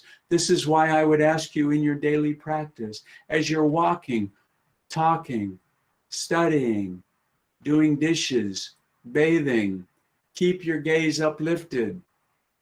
Constantly move your energy up such that you can unite your energy with the source of that energy, the divine within you. I'm going to share with you what I'll call the anatomy of your astral or your energy body. You are not that physical form only. We are taught to believe that, yes, it's hard, it's physical, I can see it, I can smell it, I can hear it, taste it. All my five sense instruments give me a sense of reality around me, the physical world. But I'm telling you now, that is only a limited perspective. You are much, much more. Your body is actually layers of sheaths called koshas. And the 5 sheets of the human form begin with a physical form. This is like eggs encapsulated within bigger eggs, a box within a box. And inside, in the smallest form, is the physical body. But the physical body is made of atoms, and those atoms are generating fields called electromagnetic fields. And these etheric or energy fields are surrounding our body. We call that often our aura. So we have an astral body, and when we leave the physical form, our consciousness, our sense of self-identity continues its journey in an astral realm, beyond the physical form, beyond the limitations of space and time. And as we're able to free ourselves of all our limitations, all of our past beliefs, our attachments, our anxieties, our karma, we are able to free ourselves even from the sheath of the astral and move into the ultimate divine causal form, become one with the divine. Our body has these energy centers. We refer to them in the yogic tradition as chakras. These form the energy centers of our body. Our body is made up of many channels or nadis. And these nadis are the channel through which the current of our energy body flows. If any nadis are blocked, we are unable to express life perfectly. We have blocked energy. And of course, if we have blocked energy, we end up in dis-ease. There are many sciences that practice this, Ayurveda being one. Chiropractic is one, physical manipulation of the body to release tensions. You'll note that every chakra, from the Muladhara to the Sahasrara, and all the way through the center, the regional astral spine of our body, lies these centers that are of highest intersection of all of those nadis or energy channels. And they have physical realities expressed as well. They express themselves in the form of colors, from the red of the Muladhara to the orange of the Swadhisthana to the yellow of the Manipura in the lumbar region, the green of the Anahata, the heartfelt region, the blue in the throat chakra, the Vishuddha, the violet of the Ajna, the spiritual eye, and the lavender purple of the thousand-petaled lotus of the Sahasrara. In deep meditation, you can go into these chakras when you can go beyond mind and shut the mind's chatter down through the techniques of yoga and meditation. And you can experience this. This isn't just mystic. This is science. It came from the spiritual science of India, but it's validated now in the physical sciences as well. We have instrumentations in the labs today that are able to measure the emission of light from the atoms of your body, from the cells of your body. Photonics is an entire new science studying the light emissions that you are giving off. Each of your energy centers have an outward manifestation of sound. From the bumblebee sound, the vibratory sound of the Muladhara, a deeper frequency, rising up into the sound of the flute of Krishna playing, helping us to be more conscious of how we move through changes in life. Change is central to the second chakra.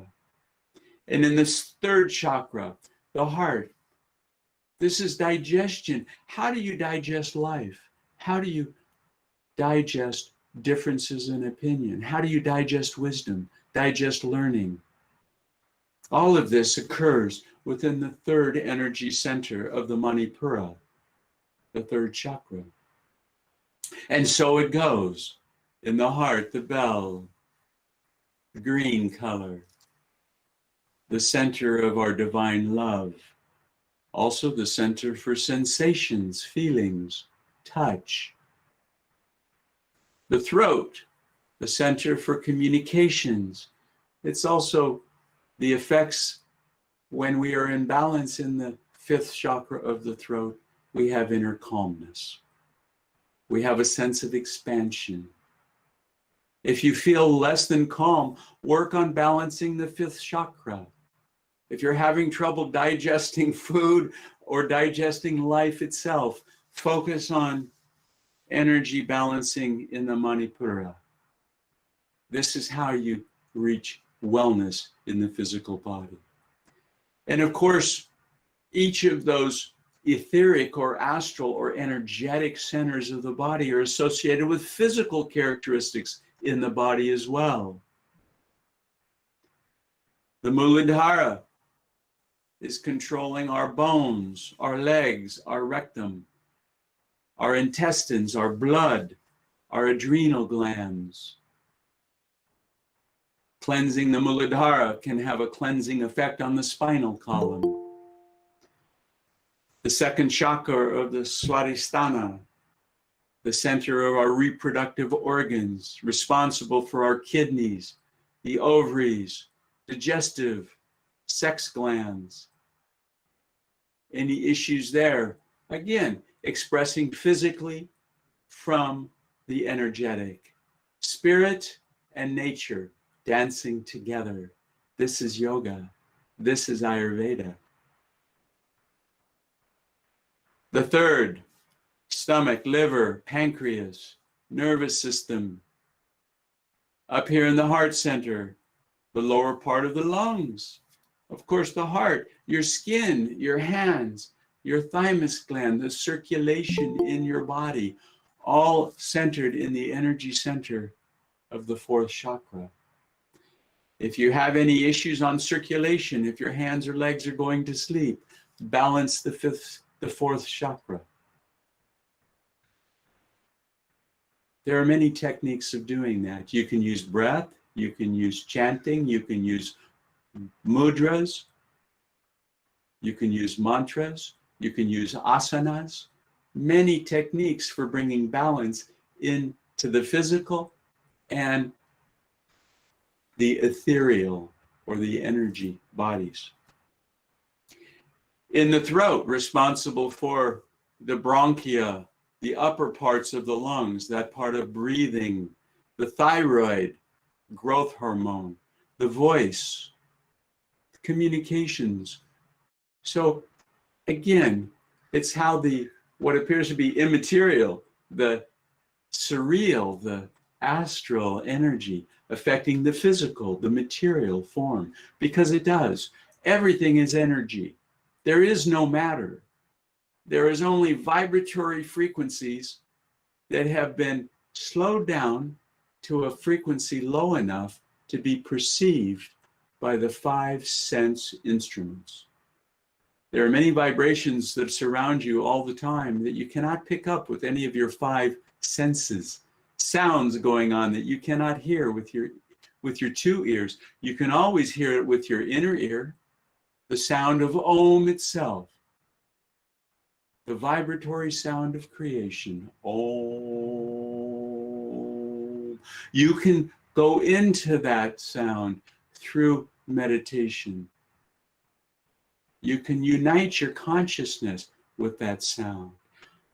The ajna, responsible for your nose, eyes, ears, the central part of your brain, the cerebellum, the pituitary gland, the center of hormonal discharge, all can be controlled by bringing energy into that part of your body. And of course, the brain, the pineal gland, connecting you out beyond the physical form to the infinite. Your astral energy is manifesting your physical form. That is the message that I want you to carry. You are creating your own body. You are creating your own reality.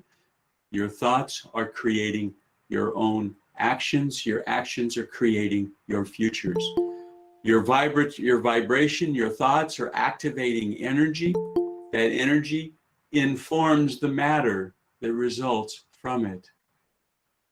You can try this. Don't believe me. Tell yourself you're tired. I'm so tired. I should have slept longer this morning. I can't wait to go to bed tonight. Oh, it feels so good to lay here. I don't want to go to work. I don't want to go to school. Tell yourself this over and over and over again. Those thoughts will become a reality for you. Your body, in fact, will become tired. Well, tell yourself you're not. Tell yourself you're energetic. You can't wait to embrace life. You can't wait to get to school, to practice your studies at home. All waveforms carry information, and that information informs the matter of your body. But it takes your intention. Energy on itself, like a battery, is just potential. It's unrealized, it's unmanifest. You can hold a battery in your hand, a little battery that could light up your flashlight. Does it express any energy? No. There's no circuit attached to it, so there's no motion for the electrons of the battery to move. But once you attach that battery to a light through a wire, the electrons in the copper of that wire can move, and it's the current that creates the kinetic or realized energy.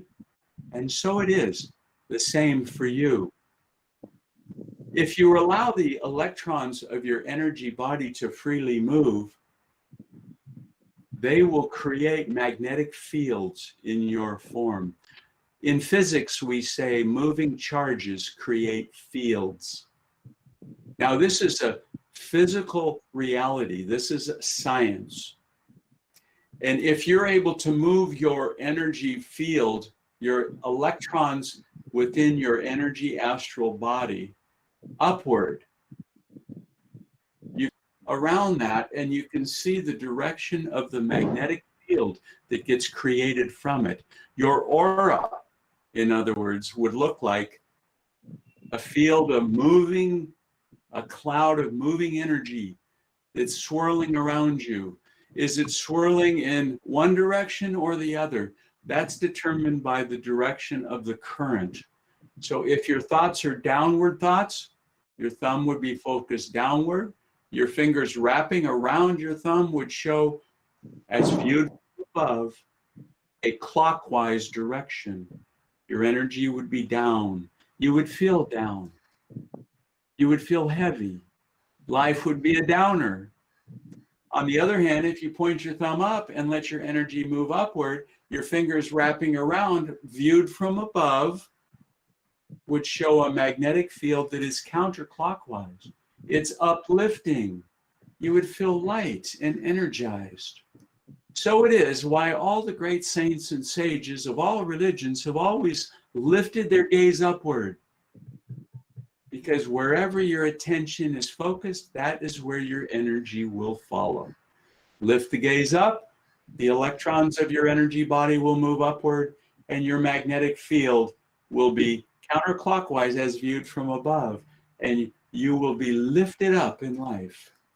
This is a physical law. Your physical body is a matter bound, it's a material channel for your energy to manifest back into the state of pure consciousness. That's what yoga is. Union with infinite source of all that is. And your physical body is the channel to accomplish that yoga. All you need to do is awaken your subtle energy body by gaining control over your mind, going inward, introspecting, and lifting the energy upward to the seat of highest awareness in the physical body, the spiritual eye. I've talked of these nadis. There's roughly 72,000 of them that make up your whole energy body, and they form these fields of vibration that I've talked about. These fields extend far beyond your physical form. You're touching each other long before you're anywhere near each other. You can feel each other's presence when you tune in to the subtle energy form. Yoga is that art and science that enables you to do that. It's an art because every one of us have a thumbprint that's unique. No two of us are the same. Of the trillions of humans lived in the past histories of mankind and the trillions yet to be born, no two will be identical to you. You are truly unique. And so it is that you must make yoga your own. You must make the relationship with divine consciousness uniquely yours. This is why religions can be somewhat limiting, but they can be a channel to help guide you to this highest truth and return back to divine consciousness. The way to get there is to move from the incessant chatter of life, the beingness, the busyness of life, the constantly causing us this chatter, the motion of very disturbing energies. We can't even think in the middle of that, but when we sit in stillness and we calm the nerves, we calm the body, we quiet the mind using breath control techniques of pranayama. When we inhale deeply and we exhale completely, we immediately begin to gain mastery over our own physical form. It's that simple. In 2 minutes, you can gain control over your own self. Everything is vibration. Everything affects everything else. So be careful of the vibrations that you put out into the world, and be careful of the surroundings that are around you, because there's a physical law in engineering known as forced resonance, that a vibration can cause everything that is in frequency to it to vibrate with it. This is harmonics or sympathetic vibration. It's like a tuning fork. When it's touched, It sends a vibration that will cause another tuning fork to vibrate at the same frequency. Or a guitar string, when plucked, will cause that same string on another guitar tuned to the same note to vibrate with it. Asanas, chanting, affirmations, pranayams, mantras, prayer, japa, all of these are material expressions that leverage this concept of sympathetic vibration. When you chant Om, you're tuning your tuning fork of your consciousness with the infinite tuning fork of the creator of all that is. When you're repeating a mantra internally, repeating over and over, you're sending this field of energy, this vibration, and tuning that same rhythmic vibration to come into your life. Again, creating a union, or we say in biological science, coherence with your consciousness and the consciousness of all that is. Everything does this, by the way. The food that you eat, you'll learn in Ayurveda that every type of food has a certain smell, a certain taste. Is it sweet? Is it sour? These are, again, vibratory frequencies that affect your body. And how is your own body aligned to those frequencies? Well, you would need to understand through introspection and perhaps some self-testing. What kind of body do you have? Are you eating foods that are in alignment to your highest nature? Or are you eating foods that might cause your energy to move downward and make you feel heavy and depressed in life? Colors, smells, pictures, gemstones, as I wear here my sacred bangle, again, bringing balance in my energy field with the universal energy of the cosmos. The altars that we surround ourselves with. So environment is stronger than will. No matter how strong your willpower is or your willingness to go beyond the limitations, your environment has a tremendous impact on that. So look at the environmental conditions and ensure that you're eating right, you're reading good books, you're wearing colors that are uplifting for you, you're wearing essential oils that are uplifting for your nature. Not because it's a fashion or a fad, but because it works for you. Own your own energy. Be a master of your own destiny. The connection between energy and yoga is your own consciousness and your own willpower and the ability for you to take responsibility for you. The shift in today's world does not have to be a difficult one, by the way. I understand that I can't get on an airplane today and return to India. Thanks to you, you've come to me. I feel connected to India right now, and I thank you for that. The moment that I can travel back, I will be back in India. But take time out for yourself. Meditate. Go on a retreat inwardly, in your own backyard, in your own room, in a closet, anywhere. It doesn't have to be some distant foreign land. Go inward and connect to your portable paradise. Remember, you are strong and safe. You are protected. This is part of the divine plan.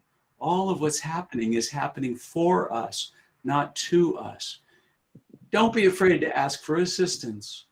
Seek the advice of your elders. Act from a place of calmness. When you feel agitated, stop. Sit back. Lift the gaze at the point between the eyebrows. Close the eyes gently and take a couple of deep yogic breaths. Inhaling deeply and exhaling completely. Remember to play. Have fun. I know it's difficult right now where we have some limitations imposed on us based on our past behavior, but create new behaviors, new games to play, new thoughts to have. Now's the time. Go online, learn a new skill, learn a new language. Learn about yoga. Take classes online every week. I lead meditations every Wednesday online. I do a satsang every week online. My wife is a healer. She does healing sessions online every day. She leads yoga classes, gentle yoga classes, twice a week, all online. We didn't used to do that. We did them physically here at our temple. We're reaching more people that way. Trust that there is a divine plan and that we are in the timing of that plan. This is all happening in an ever more perfect way. And try to see your life from a place of love. Practice ahimsa, as Patanjali had said, and as the great Gandhi had given us. You know, be kind to yourself. Don't destroy your enthusiasm. Pause before taking any action. Take a moment to go inward and tune your consciousness with that portable paradise within. And remember, fear is only an illusion. When you face it face on and head on, it disappears instantly. See the gifts that are there for you that will emerge because of all of this. We are moving into a higher age of awareness, and you are very much a part of it. I thank you for having me here today. I welcome any future conversation with any and all of you. My slides will be available to any of you that would like them. I can be seen on YouTube, my website at kcananka.net, and it's from that website that our classes are offered every week live, online, and you see that schedule also on Facebook. So if you're interested in connecting, I welcome that. Jai Guru again. I want to thank all of you for offering me this opportunity. Thank you, sir. Thank you, brother KC. Can we have 5 minutes Om meditation together? I would love that. Sure. That's all set up. Caroline, no, just sitting here, and we can just fold hands together, just like this. Caroline, are you hearing me? Yes. We can together do this Om meditation. 5 minutes. Close your eyes, hold your hands, concentrate on your third eye, and start chanting Om.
Om blessings to all. Thank you. Thank you very much. Open your eyes. Om blessings. Thank you. Am I audible? Am I audible? Yes, Rupalika. It was such a wonderful session today. I'm so blessed to be a part of this session today, actually. I'm so feeling blessed. And thank you, Dr. Ram Sharma, sir, Professor Caroline Hastings, ma'am, and Kerry Hughes, sir, for your very enlightening and informative sessions. And now,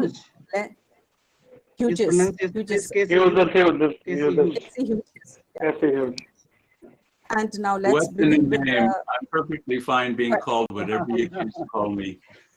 And now let's. That's your greatness, sir. And now let's begin with the question answer session without wasting much time. So myself and Pankaj Kalita will conduct this session. So the first question I want to ask Sharma sir. So during this COVID, we have a question where we have more free time. How can we motivate ourselves to do yoga and keep ourselves fit? Yeah, Casey Hughes has told us during his lecture that we should try to read the good books. We should try to live in conversation with good energy, with good people. We try to meditate not only in the morning, but at the time of evening too. And slowly, when you feel that you are going deeper, you will feel the bliss, the energy. Just right now, you might have felt the energy of Om for 2 minutes. So after getting that divine energy, you will feel that you are being protected by the Almighty and there is no fear. So no COVID can harm you or destroy you, but Almighty, the divine energy is there to save us all. Yeah. Yes, there is another query from Dr. Ajit Borgotuki. What is so sacred about the number 108? Kalita sir, you're not very audible. Please. Yeah, I'm telling you what's the number 108. I'm telling you. Yeah, 108. What is so sacred about the number 108? Yeah, 108 is related with the sun. Diameter of a sun is 108 times than the diameter of the earth. So we try to get the energy of the sun, just like we become superior. So we try to present ourselves that we have become the sun. We have taken the energy from the sun. And the other explanation is that there are 12 houses and 9 planets. So if we multiply 12 into 9, it's equal to 108. Yes. One more interpretation is there are 54 letters in Sanskrit, and those 54 letters are related with feminine energy and male energy. If we add 54 plus 54, it's equal to 108. So these are different interpretations. At the same time, there are some titles like Paramahansa, means you are trying to become just like a Hans that bifurcate milk and water. So you have becoming so conscious that you are able to bifurcate the milk and water. So you have become Paramahansa. Just like a Hans or a swan, you are able to get the discretion of this materialistic and spiritual world. So all these titles you try to read and try to find out why we are using these titles. Yeah. Can I ask? Yeah, you can add. Go ahead. Yeah. I was going to say that when you say 108 is 108 times the diameter of the sun, for any of the scientific or engineering type students, imagine how the ancient Vedic culture knew all of these things from astronomy. They knew that the sun was the center of our planetary system, whereas in the West, we didn't know that. We thought the Earth was the center of the planetary system. And ancient Vedic science, somebody asked in the text questions today, what's the relationship of science and ancient Vedic knowledge? Well, it's one and the same, because the Vedic astronomers and astrologists knew things that the West still doesn't know. For example, they knew about the multiverse.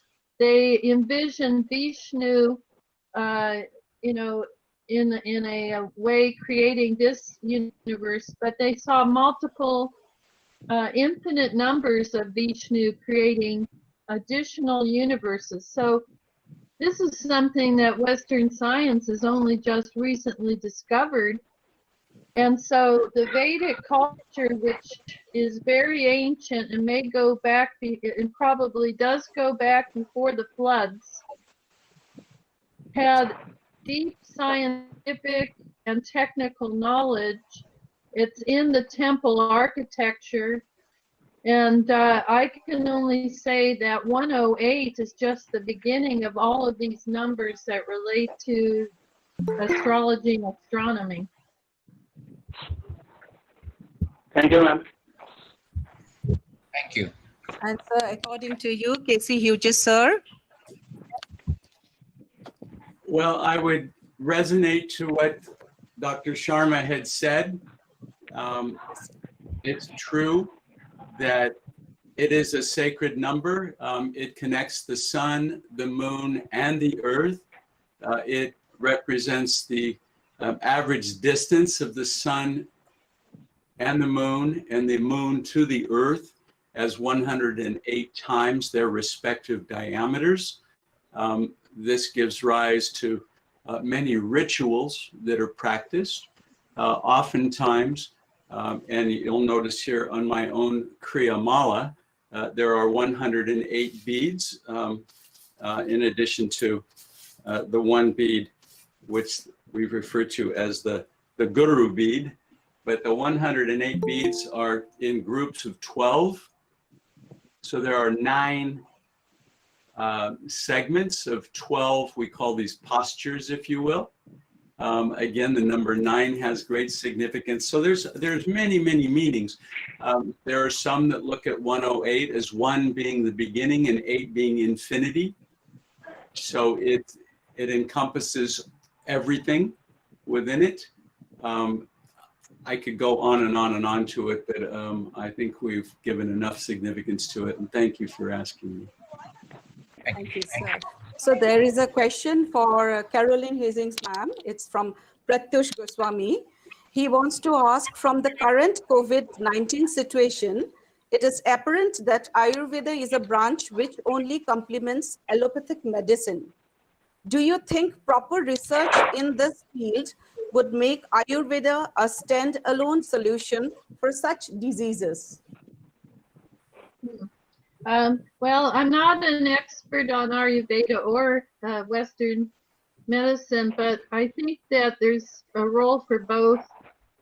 And I know that certain Ayurvedic treatments have been recommended. Dr. Ram actually might know more about this than I do.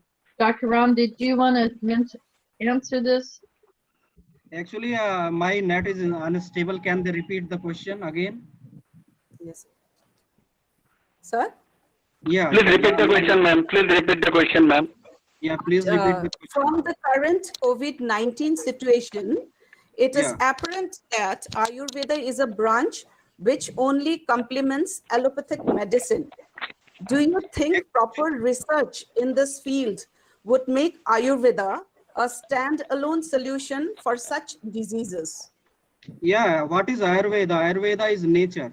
We have been brought up, and from since ages we lived with nature, and you are seeing the effect of nature on the other wild animals. There is no effect of COVID-19 on wild animals, and they are moving or roaming freely.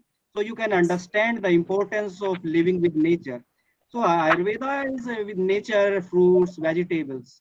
So it is a separate branch, and its importance is much more than allopathic medicines. I consider it.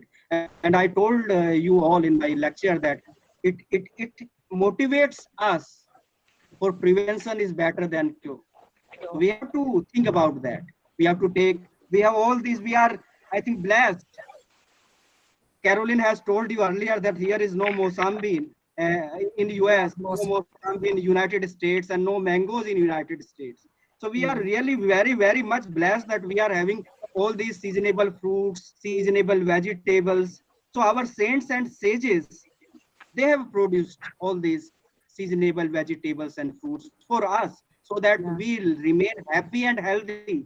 And they had given us such concepts like Sarve Bhavantu Sukhine, that all should be happy and healthy.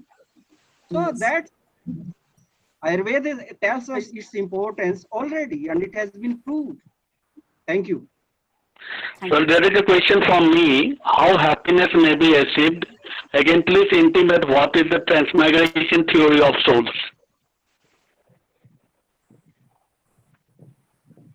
Hello? Hello? Yes.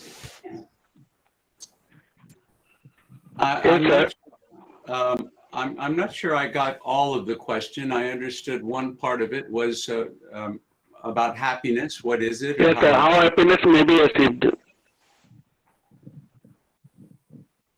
Pankaj Kumta sir, please repeat the question. Yes. Sir, how happiness may be achieved? Again, please intimate what is the transmigration theory of souls? Well, that's a great, the two fundamental things that I found that we are all in alignment to, every one of us want to be happy and we want to avoid pain. I don't care where you are in the world, what religion, what background, but everybody wants happiness and the avoidance of pain. So your question's a very good one. How do we achieve this happiness? Well, I used to think that when I made my first $1 million US, I was going to be happy. I spent much of my career building computer companies in the 1970s. I built a big house on the beach in Malibu. I had a big boat, a big yacht. I had an airplane.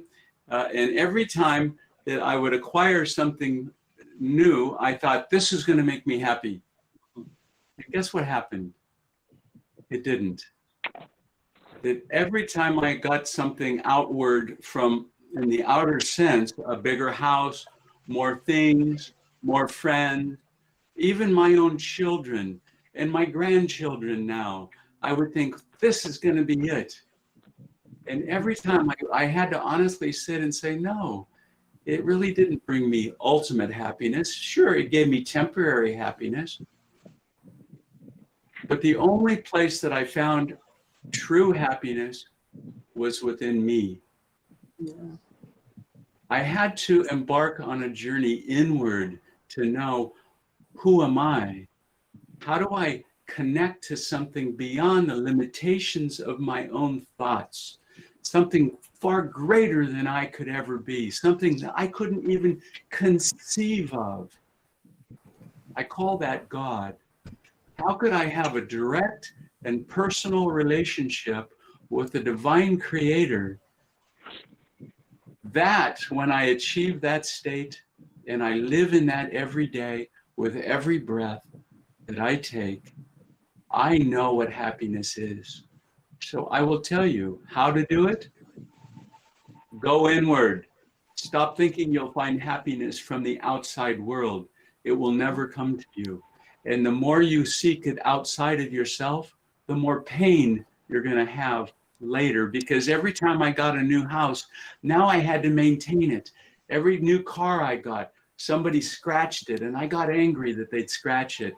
Or every relationship that I had, it didn't conform to what I thought the relationship should be. And I would get angry. But you know what? When I found happiness within me, I call it my own portable paradise.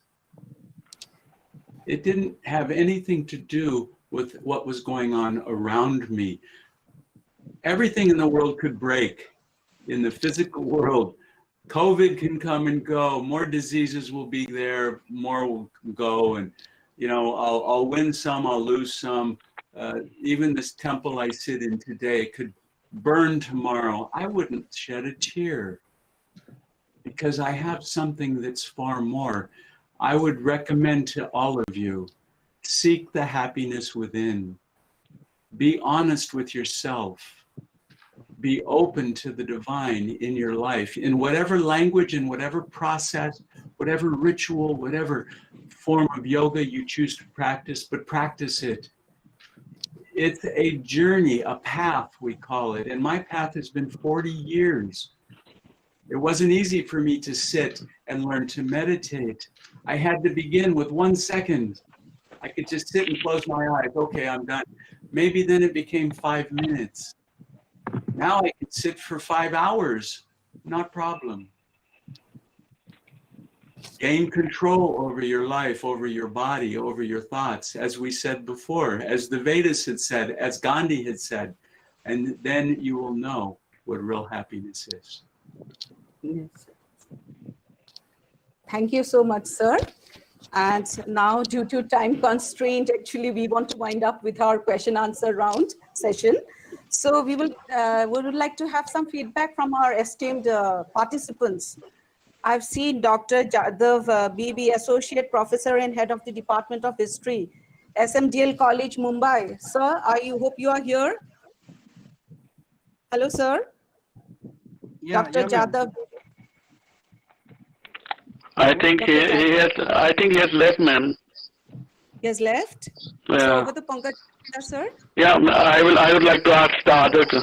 So I would like to have feedback for this webinar from other respected participant, Mr. Pankaj Kalita, Associate Professor and HOD, Department of English, Shivsagar College, Assam, India.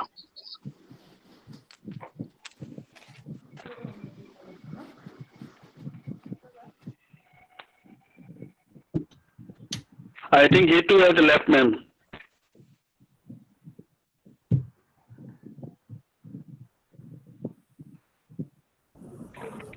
Pankaj, you are here. Pankaj?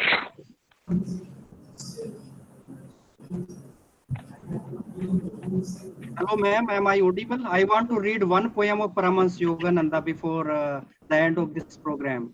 Am I audible? Yeah. His title is Thou and I Are One by Paramahansa Yogananda. So let's meditate and chant. Cosmic life and I are one. Thou art the spirit and I am all nature. We are one. Thou art the ocean and I am the wave. We are one. Thou art the ocean and I am the drove. We are one. Thou art the flame and I am the spark. We are one. Thou art the flower and I am the fragrance. We are one. Thou art the song and I am the music. We are one. Thou art the father and I am thy child. We are one. Thou art my mother and I am thy son. We are one. Thou art my friend, I am thy friend. We are one. Thou art the beloved and I am the lover. We are one. Thou art the lover and I am the beloved. We are one. Thou art the master and I am thy servant. We are one. Thou art my guru and I am thy disciple. We are one. Thou art all laughter and I am a smile. We are one. Thou art the light and I am the atom. We are one. Thou art consciousness and I am the thought. We are one. Thou art eternal power and I am strength. We are one. Thy peace and I are one. Thy joy and I are one. Thy wisdom and I are one. Thy love and I are one. That is why thou and I are one. Thou and I were one. And thou and I will be one evermore. Madam Pankaj is there. I would like to have feedback for this webinar from other respected participants. Ms. Pankaj Kalita, Associate Professor and HOD, Department of English, Shivsagar College, Assam, India. Mr. Pankaj Kalita, please proceed.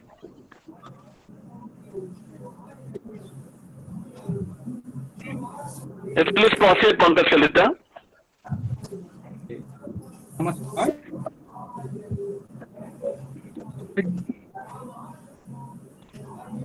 Sir, please unmute yourself.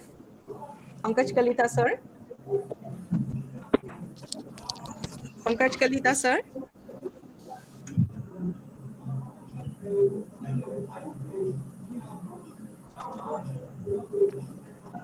Hello, sir. Pankaj Kalita, sir. Network issue. Yeah. Yes, Is Pankaj there. Kalita, sir, from Beltola College. Please proceed on. Yes, I would like to have feedback for this webinar from other respected participant, Mr. Pankaj Kalita, Associate Professor, HOD, Department of English, Shivsagar College, Assam, India.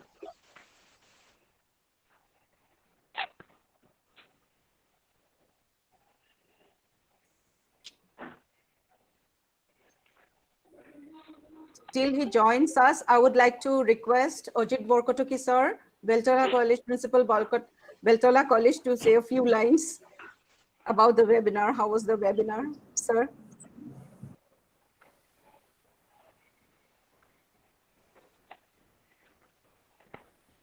Am I audible? Yes, audible, sir. Yes. I think this webinar is very beneficial to all of us. All at the present situations, COVID-19 pandemic, we are very in a stress mood. So I think all participant and our resource person enjoying this webinar. I hope this seminar will be beneficial and fruitful for all of you. Thank you. Thank you, sir. So now I request Dr. Saroj Kakoti, sir, coordinator of Health Cell, Narangi Anchalik Mahavidyalaya, to deliver his vote of thanks. Over to you, Kakoti, sir.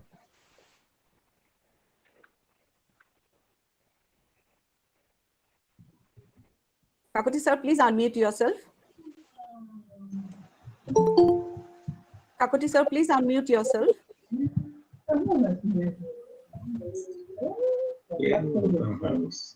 Kakoti, sir, please unmute yourself.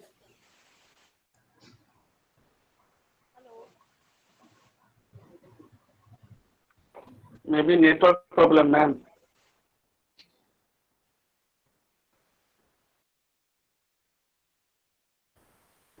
Can we proceed or?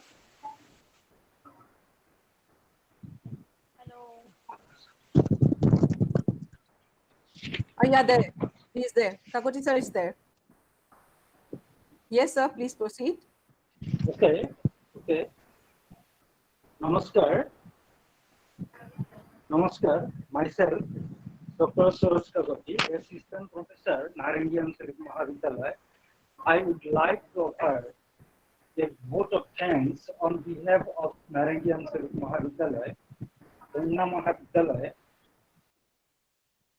and BELTOLA College. We are all thankful to our respected chairperson of this organizing committee, Principal Narangi Anchalik Mahavidyalaya, Rita Datta Hazarika, your positive response and inspiration has made successful this international on the yoga.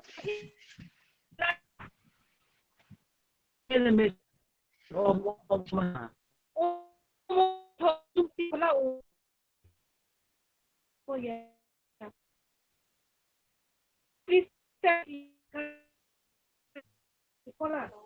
Hello. Hello. Am I audible? Maybe disconnected, ma'am. Sir is disconnected. I think sir is having network problems. So Yeah, ma'am. Yeah, definitely. yes, so I think I should proceed on to the vote of thanks. Yes, ma'am. Yes, ma'am. Carry on, ma'am. On behalf of Narangi Anchalik Mahavidyalaya, BELTOLA College, KANYA Mahavidyalaya, I offer my vote of thanks to all the three principals, Rita Datta Hazarika ma'am, Dr. Ajit Borkotiki sir, and Dr. Reena Rani Bodile. Along with the three IQAC coordinators, Vita Sharma ma'am, Rashmi Rekha Hazarika ma'am, and Gupta sir. I also would like to offer my thanks to the resource persons, Dr. Ram Sharma sir, Professor Caroline Hazing ma'am, Casey Hughes sir. Your deliberations have been informative, interesting, benefiting, and definitely valuable to all the attendees today. I also thank the technical coordinator, Mr. Kolita, and his team. A special thank you to all the members of Health Cell of Narangi Anchalik Mahavidyalaya, Dr. Hiren Kolita, Dr. Irani Thakuria, Gitika Sharma, Ruplekha Fukan Bodhakur, Captain Minu Das, Dr. Korovi Goswami, Junali Talukdar, Hemanto Rabha, and Dr. Porilita Sarkia Bora. I also thank our coordinator of Health Cell, Dr. Saroj Kakoti sir, and a special thanks to Pankaj Kolita sir from BELTOLA College. A heartfelt gratitude to all our participants whose presence and cooperation has made this webinar quite befitting. Now I would like to request our principal ma'am and chairperson of this international webinar to declare the webinar closed. Thank you. Over to Rita Hazarika ma'am. Rita Hazarika ma'am. Yeah.